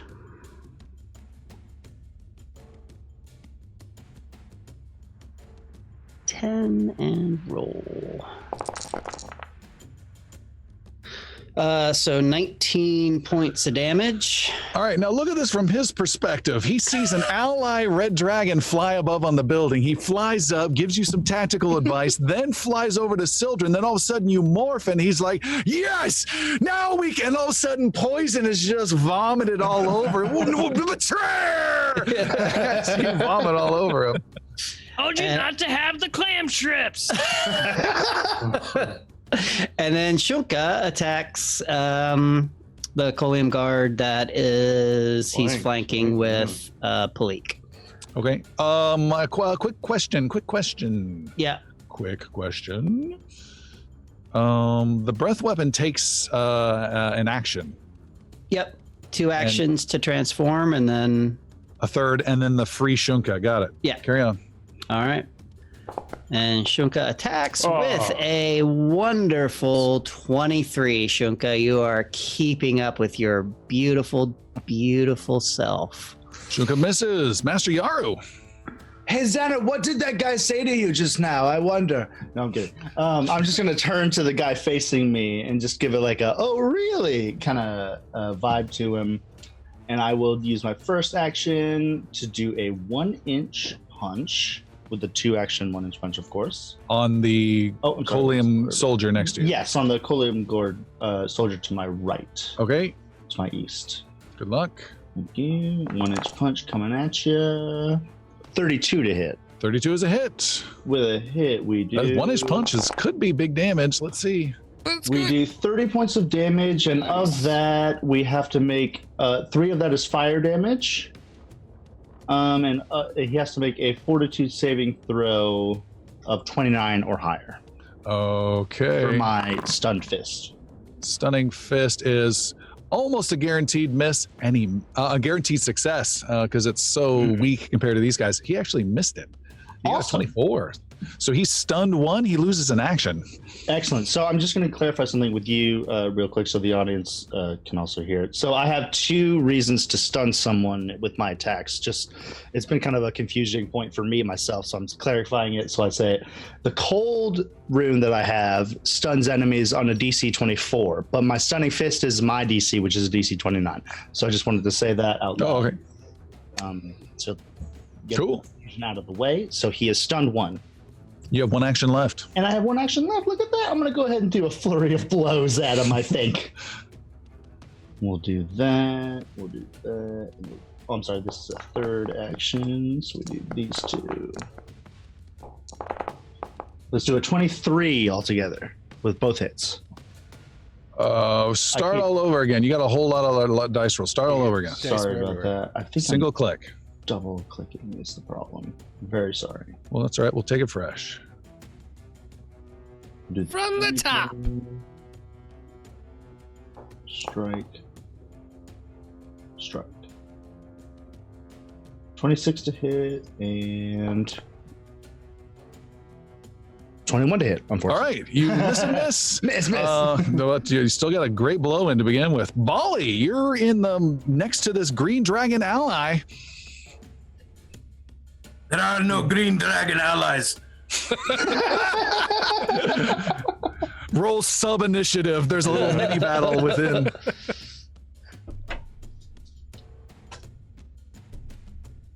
What you doing? I am checking my arc for. There we go. Come on, I gotta be able to do it, right? Nope, I can't do it. So close. This is a heal spell going off, and I'm excluding the 1, 2, 3, 4 enemies with the selected channeling. Okay, so this is not normal for anyone who uses Pathfinder. This is normally a radius heal, but he has a special ability to funnel it into a longer range cone. And he has an ability badass, man. and he has an ability to isolate out enemies so they don't gain the benefits of the heal as well. I punk everybody. And bring up that spell. What level heal is this? This is a level 6 heal. Wow, Huge that's heal? excessive. Don't we have? You got a lot of people wounded. Excessive. You No. don't have very many people wounded at all. I don't think you've got a lot of people. Malik wounded. and You're a Shuka. dragon right now, Chris. You can't say that.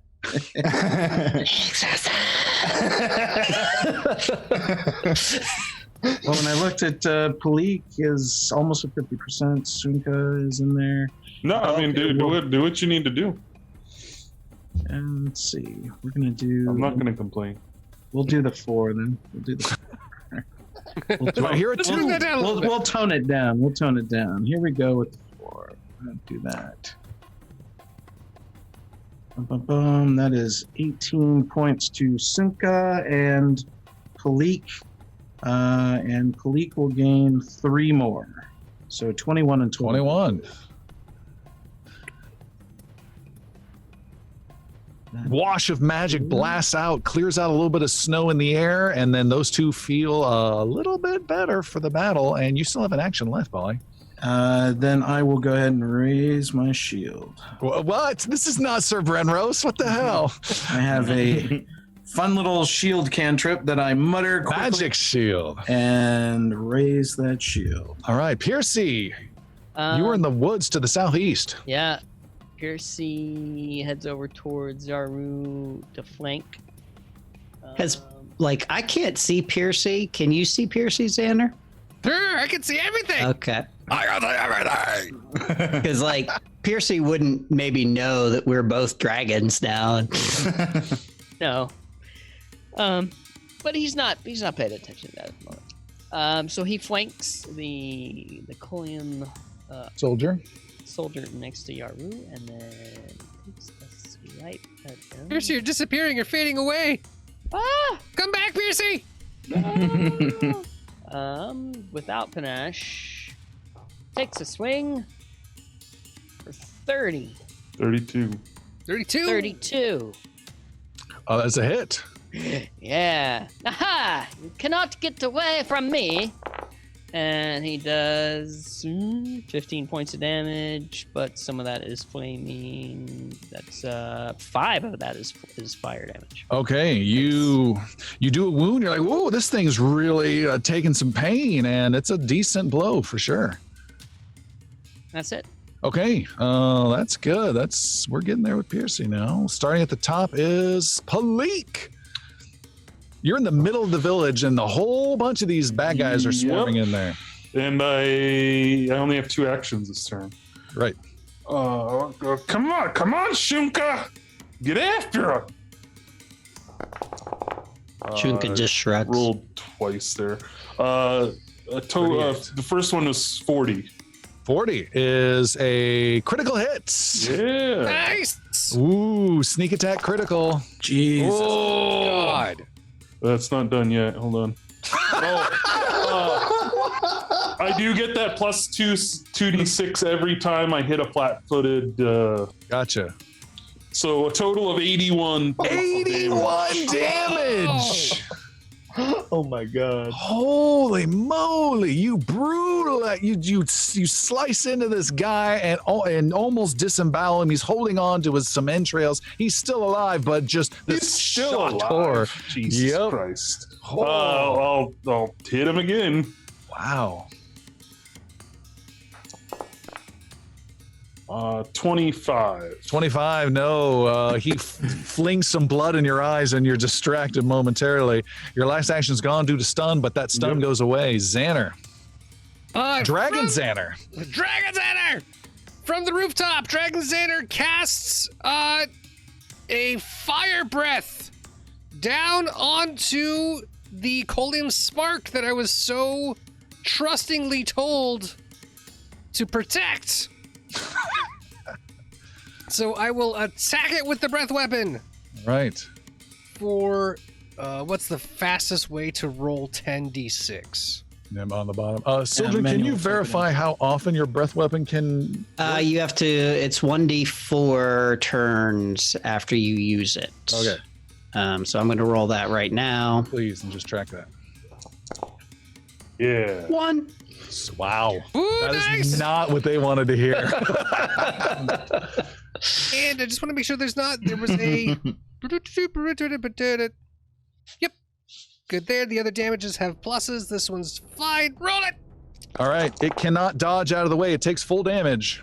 39 points of flame damage. 39 points of flame damage is enough to completely annihilate the Colium spark. The magic energy trembles, and right next to Yaru, there's a bang, and it explodes inches away from you, Yaru, but yet you take no damage whatsoever. I just feel a nice warm breeze. Instead, some of the cold around you does get a little more palatable, and there is a loud bang and explosion, and the guy next to you takes a massive amount of damage from it and dies and collapses. His wings crumple in a backwards way that looks terribly uncomfortable, cracking of weird bones, and it collapses between you and Piercy and dies. In addition, the rest of you see every single one of these Colium all get knocked prone to the ground and have to waste time standing back up on their next turns. Nice. That's Well just a done. delayed effect. I knew my Savard was stronger than that. Xander, you have an action left, I believe. Yeah, I got 2. That was just one action for the breath weapon. Yeah. I was so excited to find that out. So I will swoop, because I can swoop off of off of the roof, and I will fly over Sildren's head to land at behind the Colium Guard. It's the token thing in the way again. Is that what's happening? I'm trying to get. Yeah, there. Good. There we go. And is that flanking for that one? You want to flank that guy? Yeah, if I can flank You that can guy. crush the well of this community if you'd like and land on the well to gain flanking. That is very dragon, but I'm going to land next to the well Okay. and not quite get flanking, so that'll be fine there. But I will All right. bite him. I'm going to bite his face Jeez. It's for crazy. my third action. Again. The bite is for 31. 31's a hit. You bite into him. He And you takes do 13 piercing damage 13 and damage. 5 fire damage. Oh. That is a sizable amount of and fire and burning and sizzling more than it should. That's a great bite and a huge Xander turn as well. And you're done. Say you're done, please. I'm done. All right, it is the Colium's turn. The soldier who is first is the one you just hit. He wastes a turn getting to his feet because he was knocked down by the spark getting taken out. He then turns and attacks you, Xander? No. He vomits forth a misty breath and spits out a ball of liquid that explodes behind you in a bursting cloud of freezing mist. You need to make a reflex save as this dragon and hot-foot it out of the way with a 29 reflex save. Okay. I don't think my reflex modifiers are any different. I think it's still me. Yeah, it handles it all, so whatever's there is there. All right. Ooh, that was a 2. I'm going to use a hero point. Okay. Because dragons should be faster than rolling a 2. I do it again. I do it again! I rolled a 2! Another 2. Total of 21! All right, it blows up right between your legs, and you take a total of 41 points of cold damage. Ow! And do you have any vulnerability to cold damage, Fire Dragon Xander? Great question. Let me take a look at that, because I didn't see it, but it doesn't mean it's not there. You do have temporary hit points as a dragon. I do have temporary hit points, which is great. I see Ignore Concealed from Smoke, and I don't see any vulnerabilities. Really? Yeah. I think you are a bold-faced liar. It's entirely possible. I'm just not seeing it. Taking a quick look myself. Dragon form. Resistance 10 against the type of damage from your breath. Breath weapon. You do not have any penalties. I'm not a real dragon! I'm Wow. a pretend dragon! All right. There is it is the Nether Colium's turn. He stood up and he races over to you, Xander, and because he lost an action, he can't get the cool triple attack, Draconic Frenzy. He only gets 1 bite at you. Dragon on dragon biting. Here it comes. He rolled a 2, a total of 23. That is not hit through my dragon hide! Next up is the one next to Palik. Palik, there is a Draconic Frenzy of bite, slash. You are bitten at twice. Thankfully, you just got some healing. It is a, 24 to hit. Nope. A 28 to hit. Nope. And then a tail lashes out backwards at Shunka for 29 to hit. Nope. No! Oh, it's just swinging and biting and kicking, and nothing works. And he had to waste his other action to stand up. These guys are not having a good round. There is a Colium soldier next to the Green Dragon Sildren. This guy stands up, and then he also does all 3 attacks. Two attacks, right? No, Because he stood up. No, this is Draconic Frenzy. 2 actions Okay. for 3 attacks. He's not going to do that. He's going to spend 2 actions to vomit forth his ball of liquid behind you, catching you and Bali. Bali, what's your last name? Wood. Ashbeard. Ashbeard. I need the Green Dragon, Sildren, and Bali to make reflex saves 29. 25, but Sildren has a lucky rabbit's foot that allows him to re-roll a failed reflex save. Can Okay. dragons do that too? Yeah, absolutely. Hmm. I mean, he still has the foot. Not a real dragon! Re-roll. Oh, still a fail. Okay. And Bali? Did that. Bali rolled a 6, but he's going to spend a hero point and try to. He's tired of getting frozen by dragons. Yeah, tired of getting frozen. Reflex saving throw, second attempt. Here we go. Much better, 38. Woo! Almost a critical. Bali, you take 27 points of cold, and 54 goes to the Green Dragon Sildren. Okay, so I have a question though. Yes. And it hold is- on, Bali. Don't forget you have the resist energy Xander cast on you. That is true. That was 5? 5. 5. So Okay, Sildren. Thank you. And this is something that I've failed to use in the past, but the Aeon Stone, the pink cube, is 15 temporary hit points. And then I have, for being a dragon, I have, I believe, another 12. You only take the most of your temporary hit points. Okay, They don't stack. gotcha. Which I think is 15. So I took how many points of damage? 54. Eesh. Oof.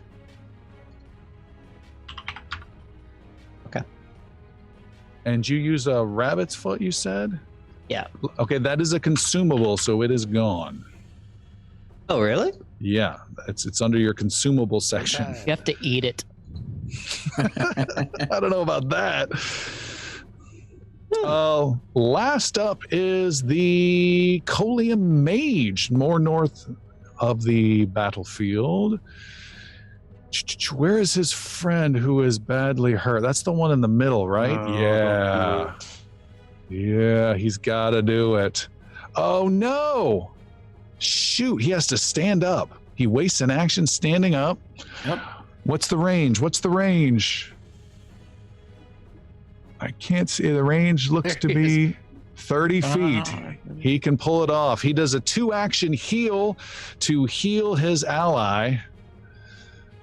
At level 6, that is, what is it? 6d8 plus 48 points of damage. 2, 3, 4. Oops. Plus 48. 2, 3, 4, 5, 6. He casts a big draconic heal on the wounded guy in the middle and heals him only 73 points of damage. Holy junk! The guy who was critically wounded is now almost fully back to health, and the draconic mage and cheers on his compatriots for glory of Charai. Sildren, it is your turn. Green Dragon. Sildren will fly to the far side of the Colium Mage over here. How can Crazy I, dragons flying my everywhere. token? I'm having a hard It's time trying to- grabbing my having a hard time token. going around the tree, I think. Thank you. And then Sildren will take a single action as his second action to. What attack do I want to make? I have to look at these real quick. Choices. As a dragon form, I will do my claw attack. And let's see, that's plus 20. Sorry, this is this whole dragon thing is brand new to me. All right. Isn't it great though? Yeah, plus 20, an attack modifier of plus 28. Okay. So I'm just gonna roll and then plus 28 to it. Yep. That's a huge plus 28. Jeez. Jesus. I'm gonna use a hero point Why? because I rolled a 2. Oh, okay. It can worse than 2. We're gonna roll that again. The famous 2s. So that's gonna be a 34 to hit. 34, the Colium Mage, the Dragonkin, throws up a quick little magical energy berry to block, but you still claw through it and hit. Sweet. Nice. It's gonna be 3d10 points of damage. We're gonna roll that. He takes 17 points of damage. All right, you do 17 points of damage, and he looks like a tough customer. That did not phase him much at all. That's all right, because Shuka leaves Palik.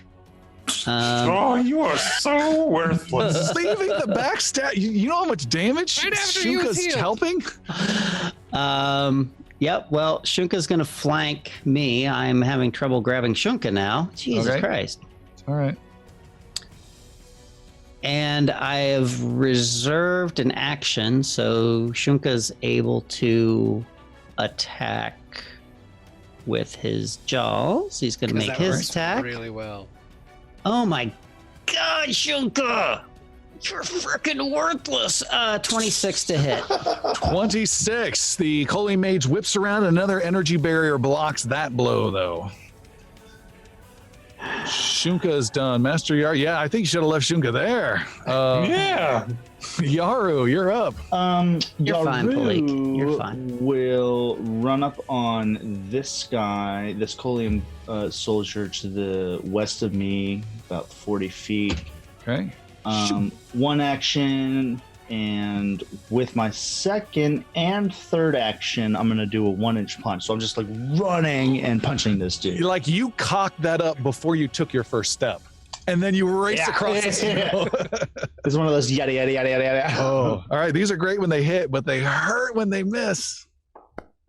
Let's do a strike. Ooh, with a 36. 36 is a hit. Nice. And we do 32 points of damage. He has to make a fortitude save of 29 or higher, and he takes 4 fire damage of that. Okay. Fortitude save. is a 28. Okay, he fails. He's stunned 1. Jeez. He's already lost an action from his. I don't know if it's stacks or not. It does. Well, then he has 2 actions. No, He's yeah, gotta it does. stand up. Yeah. Okay, Stunned done. 1 with 5 points of fire. Got that. Bali. 4 points. Bali, his protective dragon left him. So Bali's gonna come here. And he'll raise his shield. Oh, come a little closer, buddy. So you're just moving into the middle of the fray and raising your magic shield. Yep. Got it. Okay. Piercy. All right, so Percy does 2 moves to flank this Colium guard, and he does tumble through As one of those moves. as one of those moves. Okay. Correct. So, where is it? Acrobatic roll. He sees you coming. He's dodging this roll. I'm on my way. 30. He's pretty reflexive, but you still tumble between his legs successfully, gaining panache. Gaining panache, and now he's also flat-footed, I believe. Yep. Stunned 2, flat-footed. So it's 2 moves. He's flat-footed. Got panache. I'm gonna use my 3rd action as the finisher. Oh, Ha! I'm here. Hold still. And takes a strike. For 34. 34 is a hit with a finisher. Okay. Do more than 17 points of damage this time. We'll try. Let's see. Here we go. All the God ones. damn it. There's a lot of ones in there. 20 points of damage. 20. And stand by. Any of that fire? One of those was fire. One of those? One of those was fire. That is super duper annoying. Oh, wait. Never mind. Got it. Done. Piercy's in position. He got some damage in, and it is Palik's turn. Palik's No longer gonna- getting flank. Yeah, it's gonna tumble behind this guy. Okay, acrobatics. Attempt to. Yeah, with a 41. That is a critical success. So don't know you what have that tumbled means. through, and you have him flat-footed, and give yourself a +1 bonus on top of that. Okay. 44. Pissed off that no one will help her in this battle, Yeah. she takes care of business herself, tumbles through critically, spins around, and critically stabs from behind. Nice. Oh my good lord. Yeah. So many dice thrown. 70 points of damage. I just healed that. A huge brutal blow again. You slice open the very stomach that just got magically healed. He is still standing, however. Yeah, and I hit him again. No, you won't. You never do on the last one. Yeah, for sure. 32. 32 is a hit. You need to do 20 points of damage, though. And then 2 more. 41 points of damage. 41 points of damage kills him. See? Sneak attack You were is fine. You shut your mouth, dragon! Speaking of dragons, Xander. Yeah. Xander's gonna bite at the guy that he bit the first time. Oh, wait a minute. Is it the guy on his east the one that bit him? No, the north. Yeah, get that guy. Okay. Roar! So Xander many bites with dice. oh, nice. That's a 41. Xander, I think for the first time ever, gets a critical melee hit in the history of this campaign. Yeah. So the piercing damage was 36 and 10 points of fire damage, so 46 total. Okay, that is huge. 46 total Correct. with fire. That is a massive. You bite down on his head, neck, and shoulder, and lift him off the ground and tear out some chunks. And because Bali's really, really close, Danger close. just not trying to hurt anybody else, Xander will pop backwards. Only 10 feet. He'll just step back so that he can use his breath weapon. because he rolled the D4 to see if he could use it again, and it was a 1. Oh, all right. And he fires out a breath cone. Making sure I don't hit everybody now. You got both of those guys. That's fine. All right, cool. And Bob, It's close. Am I on it? you're right on the edge. It's You're- missing you. If you you admit look it's at the missing other you. side, it's just missing you. You're gonna singe a couple beard hairs. Oh, Gonna Jesus. smell a little fiery, but Live up to your name of Ashbeard. All right. And that is for 10 d6 damage. They have to make a save DC of 29 reflex. They got a 27 and a 28. They failed both of them. Yeah. In that case, they can both take all of it. Look at all the Ooh, it's a sixes. lot of Oh, sixes. my 35 points of flame damage. Huge fire erupts. That poor guy to the north is barely hanging in there, but he was like full health a second ago. The other guy takes a lot of damage as well. Nice. Wow, huge round. What's also cool, I think, is tactically, and if you're not looking at the video, it might be hard to place, is Piercy. I also like your maneuverability and how fast you're moving around within the battlefield. It's like you're just slightly out of position here, but then you get into position. I think that's kind of cool. Anyways, next up is them, bad guys. First up is the guy who just got hit. He is running, flying away, and then stopping in between Bali and Palik, and goes ahead and does his draconic flurry, and he bites at the cloth-wearing priest Bali Ashbeard for 38 to hit. 38's critical. Critical. Oh, no. And then bites a second time with a 31 to hit, That's a hit. and then lashes out with the tail at Palik with a 23 to hit. Oh. It's a miss. You are hit for Bali with the bite. Ooh. 21 piercing and cold. And then the critical is 47 piercing and cold. Just like a rag doll, just back and forth, biting in you badly. Done. Yeah. That's All right. There's another guy who was just breathed on with fire. He charges even closer to you, Xander Dragon. And no, he doesn't. He stays right where he's at. And he is going to make his roll. I think, does he make a roll? Double checking. Freezing Misty Breath can be used. They have a 1d6 to recharge. Let's see if he gets it. He cannot breathe yet. Darn it. He closes in instead and attacks with 3 attacks on Xander. Draconic Frenzy. That is a 25 to hit. Miss. A not good. 19 to hit is a miss. And a 16 is a hit, a miss. Miss.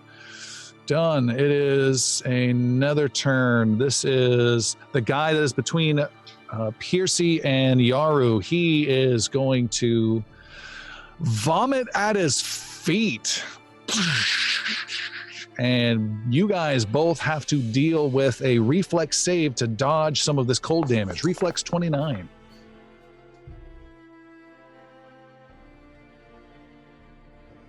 What'd you get? Oh, that's a natural one. I have Cat's Luck, which allows me to re-roll a reflex save Okay. once a day. That's a good idea if it's a natural 1. Yes, it was. For a natural 4. 26. What was the number I needed? 29. 29. I'm going to use a hero point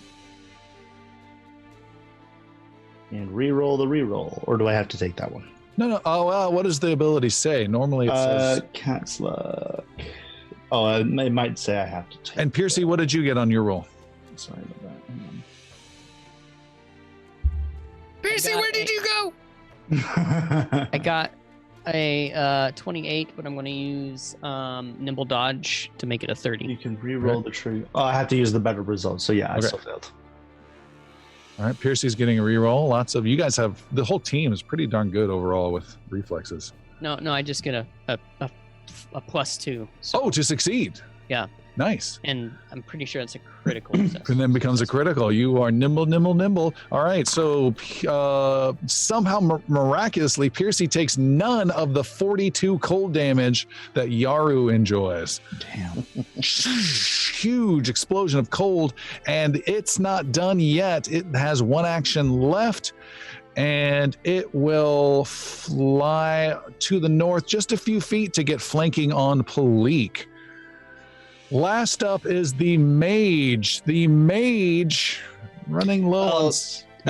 Tom, I was mistaken. I would have actually rolled a 28 to hit before because I was looking at the heighten, so I think he probably did not take that damage.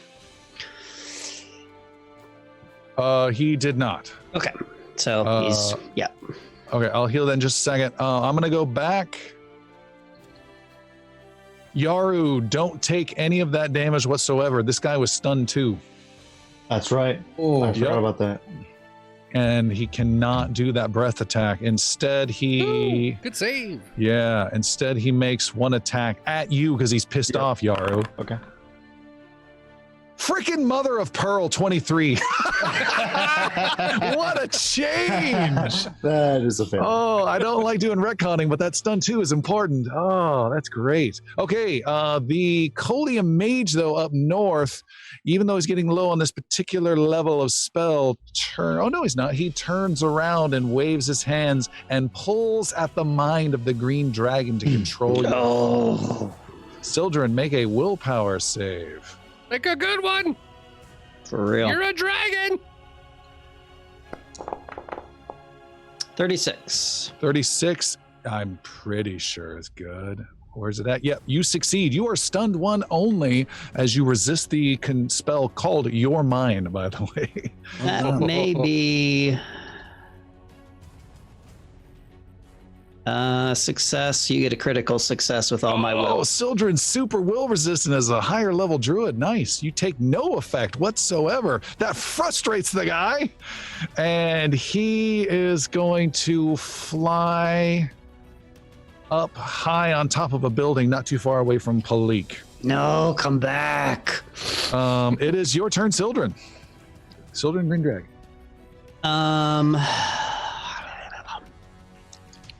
I don't think Shunka can flank up there. No. Sildren will, Green Dragon Sildren will just come land in front of the... Yeah, he's going to follow the guy up. Okay, you're flying up there? Yeah. You lightly crunch on the roof of the building next to him. And he will attack with a... Let me see. Bite him. Bite him. Smack him with your tail. Actually, claw attack. Oh, no. Jaw attack, for sure. And that is a 28 to hit. 28's a miss. The roof shifts slightly underfoot and you miss. He has another attack. What is the bonus? It's 22 initially. So what's the... If you do the claw, it's normally is that an agile weapon? Well, it doesn't matter. You rolled a natural one. It's a natural weapon. Oh, it's a natural one. I'm going to use a hero point for that. You need two. The homeowner is also grateful. So what is I'll give you one. I'll give you one. So what is the bonus then? Does I'll it say take it. agile for the claw? Yes. Okay, so then it is 4 less than the normal. 2, so it'll be 18. Okay. Plus 18. There we go. Rolling right now. And 25. I suck. Is a miss, but not a critical. And then Shunka will move in and move behind the Colium Guard that is there right with Palik and Bali. All right. Now the naughty little doggy's coming back. You son of a bitch. You're not even flanking. Nope. And he's going to make his attack. Oh, that's You know what funny. the +2? Oh, that was almost a natural 20. Why don't you just step one space over and make it Annie? flanking? Okay. Yeah. 29. 29 is a hit. There you go. Yay. Good job, Shunka. Flanking's good for everybody. All right. Where is damage? Why is this so hard with this? Sorry.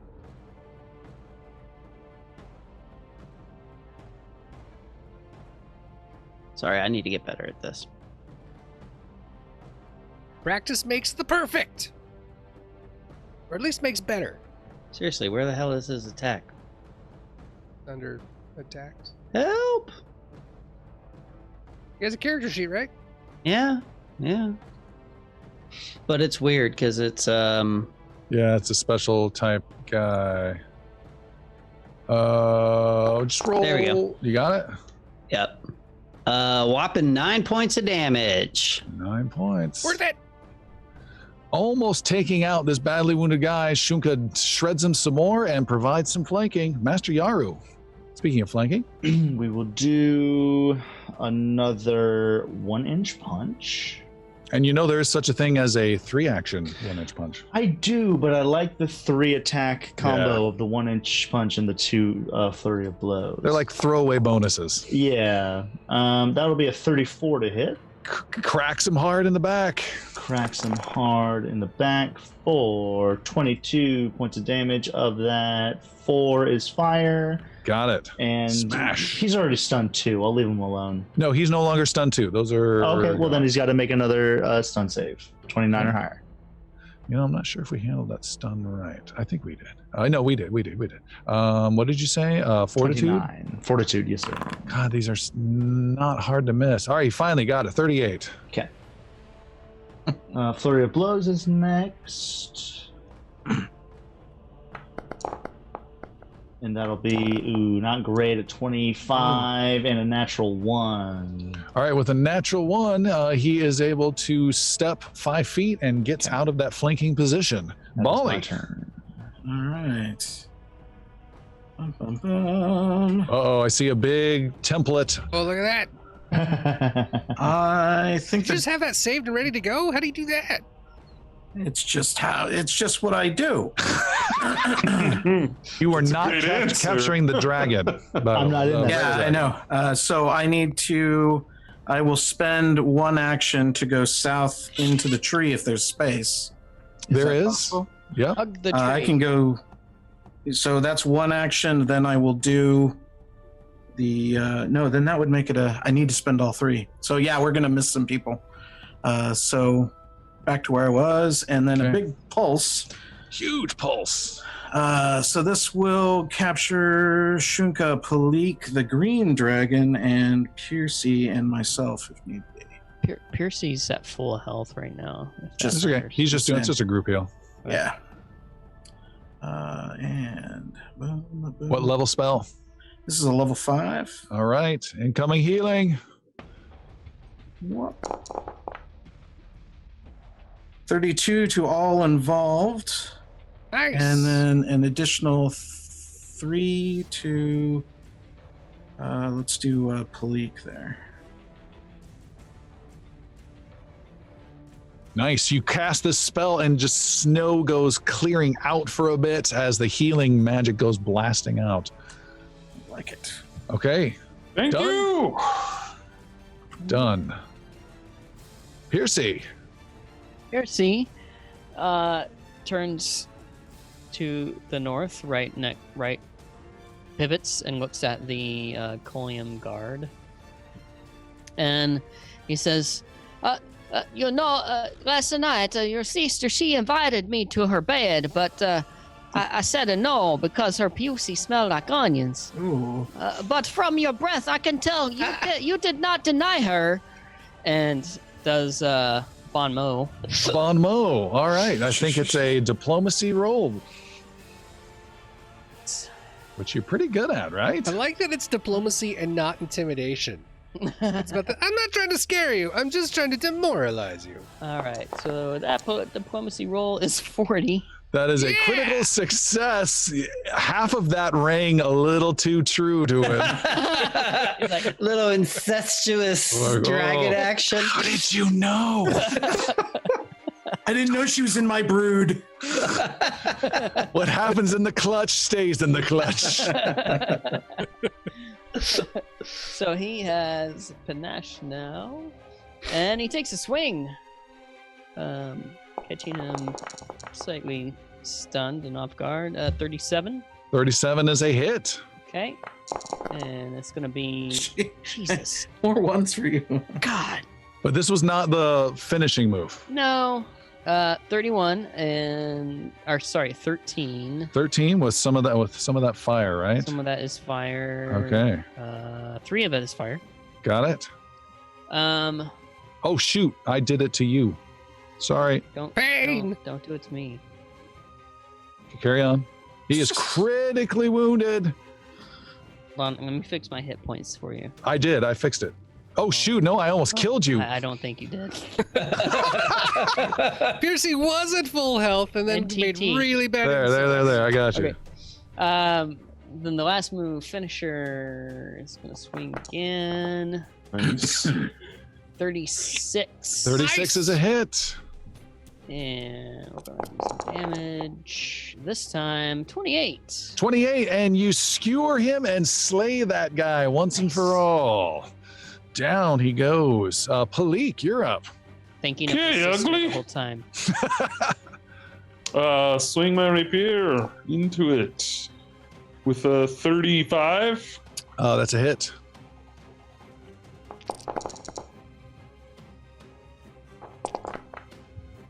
$39 total points of damage. Right. And again, just so everyone listening knows, she is doing extra damage because of the flanking provided by Yep. Shunka. That's why it's Mhm. so consistently much. Gotcha. And I'll stab again. I'm gonna use. I rolled a 4. I'm gonna use Halfling Luck to re-roll that There you go. for a total of 30. 30 is a hit. Wow. There you go. Yeah, 47 points of damage. And another Colium soldier, it drops to the ground. And my last action, I'll move over. Oh, I can't get there. I'll move just south of Bali. Okay. Xander Dragon. Xander Dragon bites again at the dragon that decided to be foolish enough to charge into him. For 31. 31's a hit. hit. That is 19 points of piercing damage and 3 points of fire damage. Got it. And Big I sizable bite. bite him again! For 32 this time. Okay, that is also a hit. Another 22 points of piercing damage and 9 points of fire. I'm showing 21 piercing, 9. Fire, correct. So 30 Okay. total. Got it. Okay. He's still there? He is. Yes. What a Hello. dick! I will smack him with my tail this time then. Oh, all right. Oh. Like natural ones, the tail strike. So it's gonna miss. No, smash that well. I don't want to smash it. Yeah, that's probably. He gets a free strike at you. No, he's gonna do his tail strike at you. Tail on tail, 38. That hits. You strike, he dodges, lashes out his tail for 15 points of bludgeoning damage. Should have known better than to tail wrestle with a dragon. Yes. It is his turn. He still cannot breathe. Shoot, that is just not good. He really wants to breathe. Me too. I got 3 more rounds. All right, he is going to he's going to do his massive biting goodness. 21 to hit, fangs. Miss. Miss. Shoot, 18 to hit. Miss. But the tail rides true with a nope, 21. Totally Miss. missed everything. There is, however, a mage perched on top of the building next to the green dragon. The mage, oosh, oosh, oosh, oosh, flashes cold light into the eyes of Sildren the green dragon. Sildren, make a fortitude save.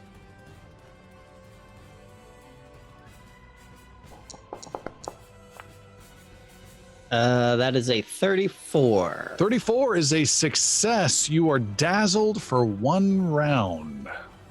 Okay, that just means that I potentially miss. Yep, 5 or higher on when you target anything.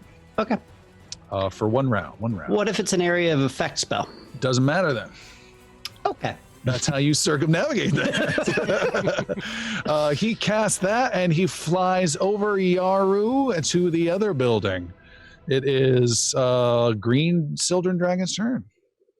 All right, Green Sildren Dragon will follow. Dragon chase! Come on. I kind of love that chaotic image of just dragons bouncing from rooftop to rooftop. There's all sorts of fighting on the ground. And then Sildren Dragon will launch a cone. 30-foot cone. That misses Piercy, right? No, but you can change the angle and it'll work just fine. Yeah. Okay. All right. So 30-foot cone, breath weapon. Reflex save. No open is, casket for this level. 29. 29 is a fail. Ooh, takes full poison damage. And that is, dun, dun, dun, dun. I think it's 10d6 plus 12 or something. Let me take another look at that.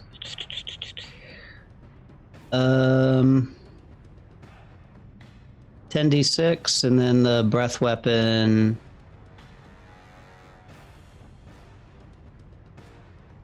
Plus 6. No, plus. It should just be a flat number, 10d6. Yeah, it should just be for the breath weapon. It's just dice. Yep, just Your roll. melees and Okay. that have their other. 33 points of damage. All right, green noxious gas gets vomited all over him, and he cries out in pain. And you still have an action left? I do. God dang. So I am going to attack. So I'll roll for the dazzle. 19, so I'm Okay. good there. And is this counts as my second attack, right? No. Oh, beautiful. So I'm going to attack with my jaws. Fight him! And that's plus 22. Oh, that's going to be with a That's the 20-sided wrong die. die. That's the wrong die. Although I would take that.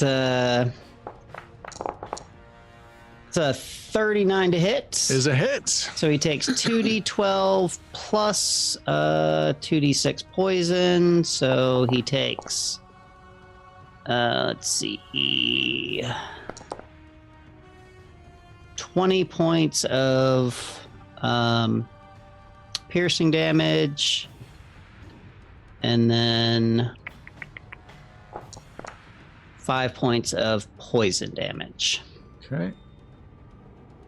Well, why is that extra? What is that, persistent damage? It says for the melee attack, jaws damage 2d12 piercing plus 2d6 poison. Oh, okay. Sounds good. All right, great. Just because my breath is acidic. Right. Xander dives into his badly wounded guy and buries him into the ground with his mouth and starts chewing and spitting up and vomiting the bits that he chews and ends up slaying that one. The larger Colium mage, who has not taken much damage as he is quite strong still, takes flight and flies off to the northwest at some speed, flying over the battlefield and racing away to the northwest. And How fast is he? He's, let me double check his speed. He is 60-foot fly speed. What's your speed? 100. Is it Mine's only 100? 40. Yeah, Xander's is.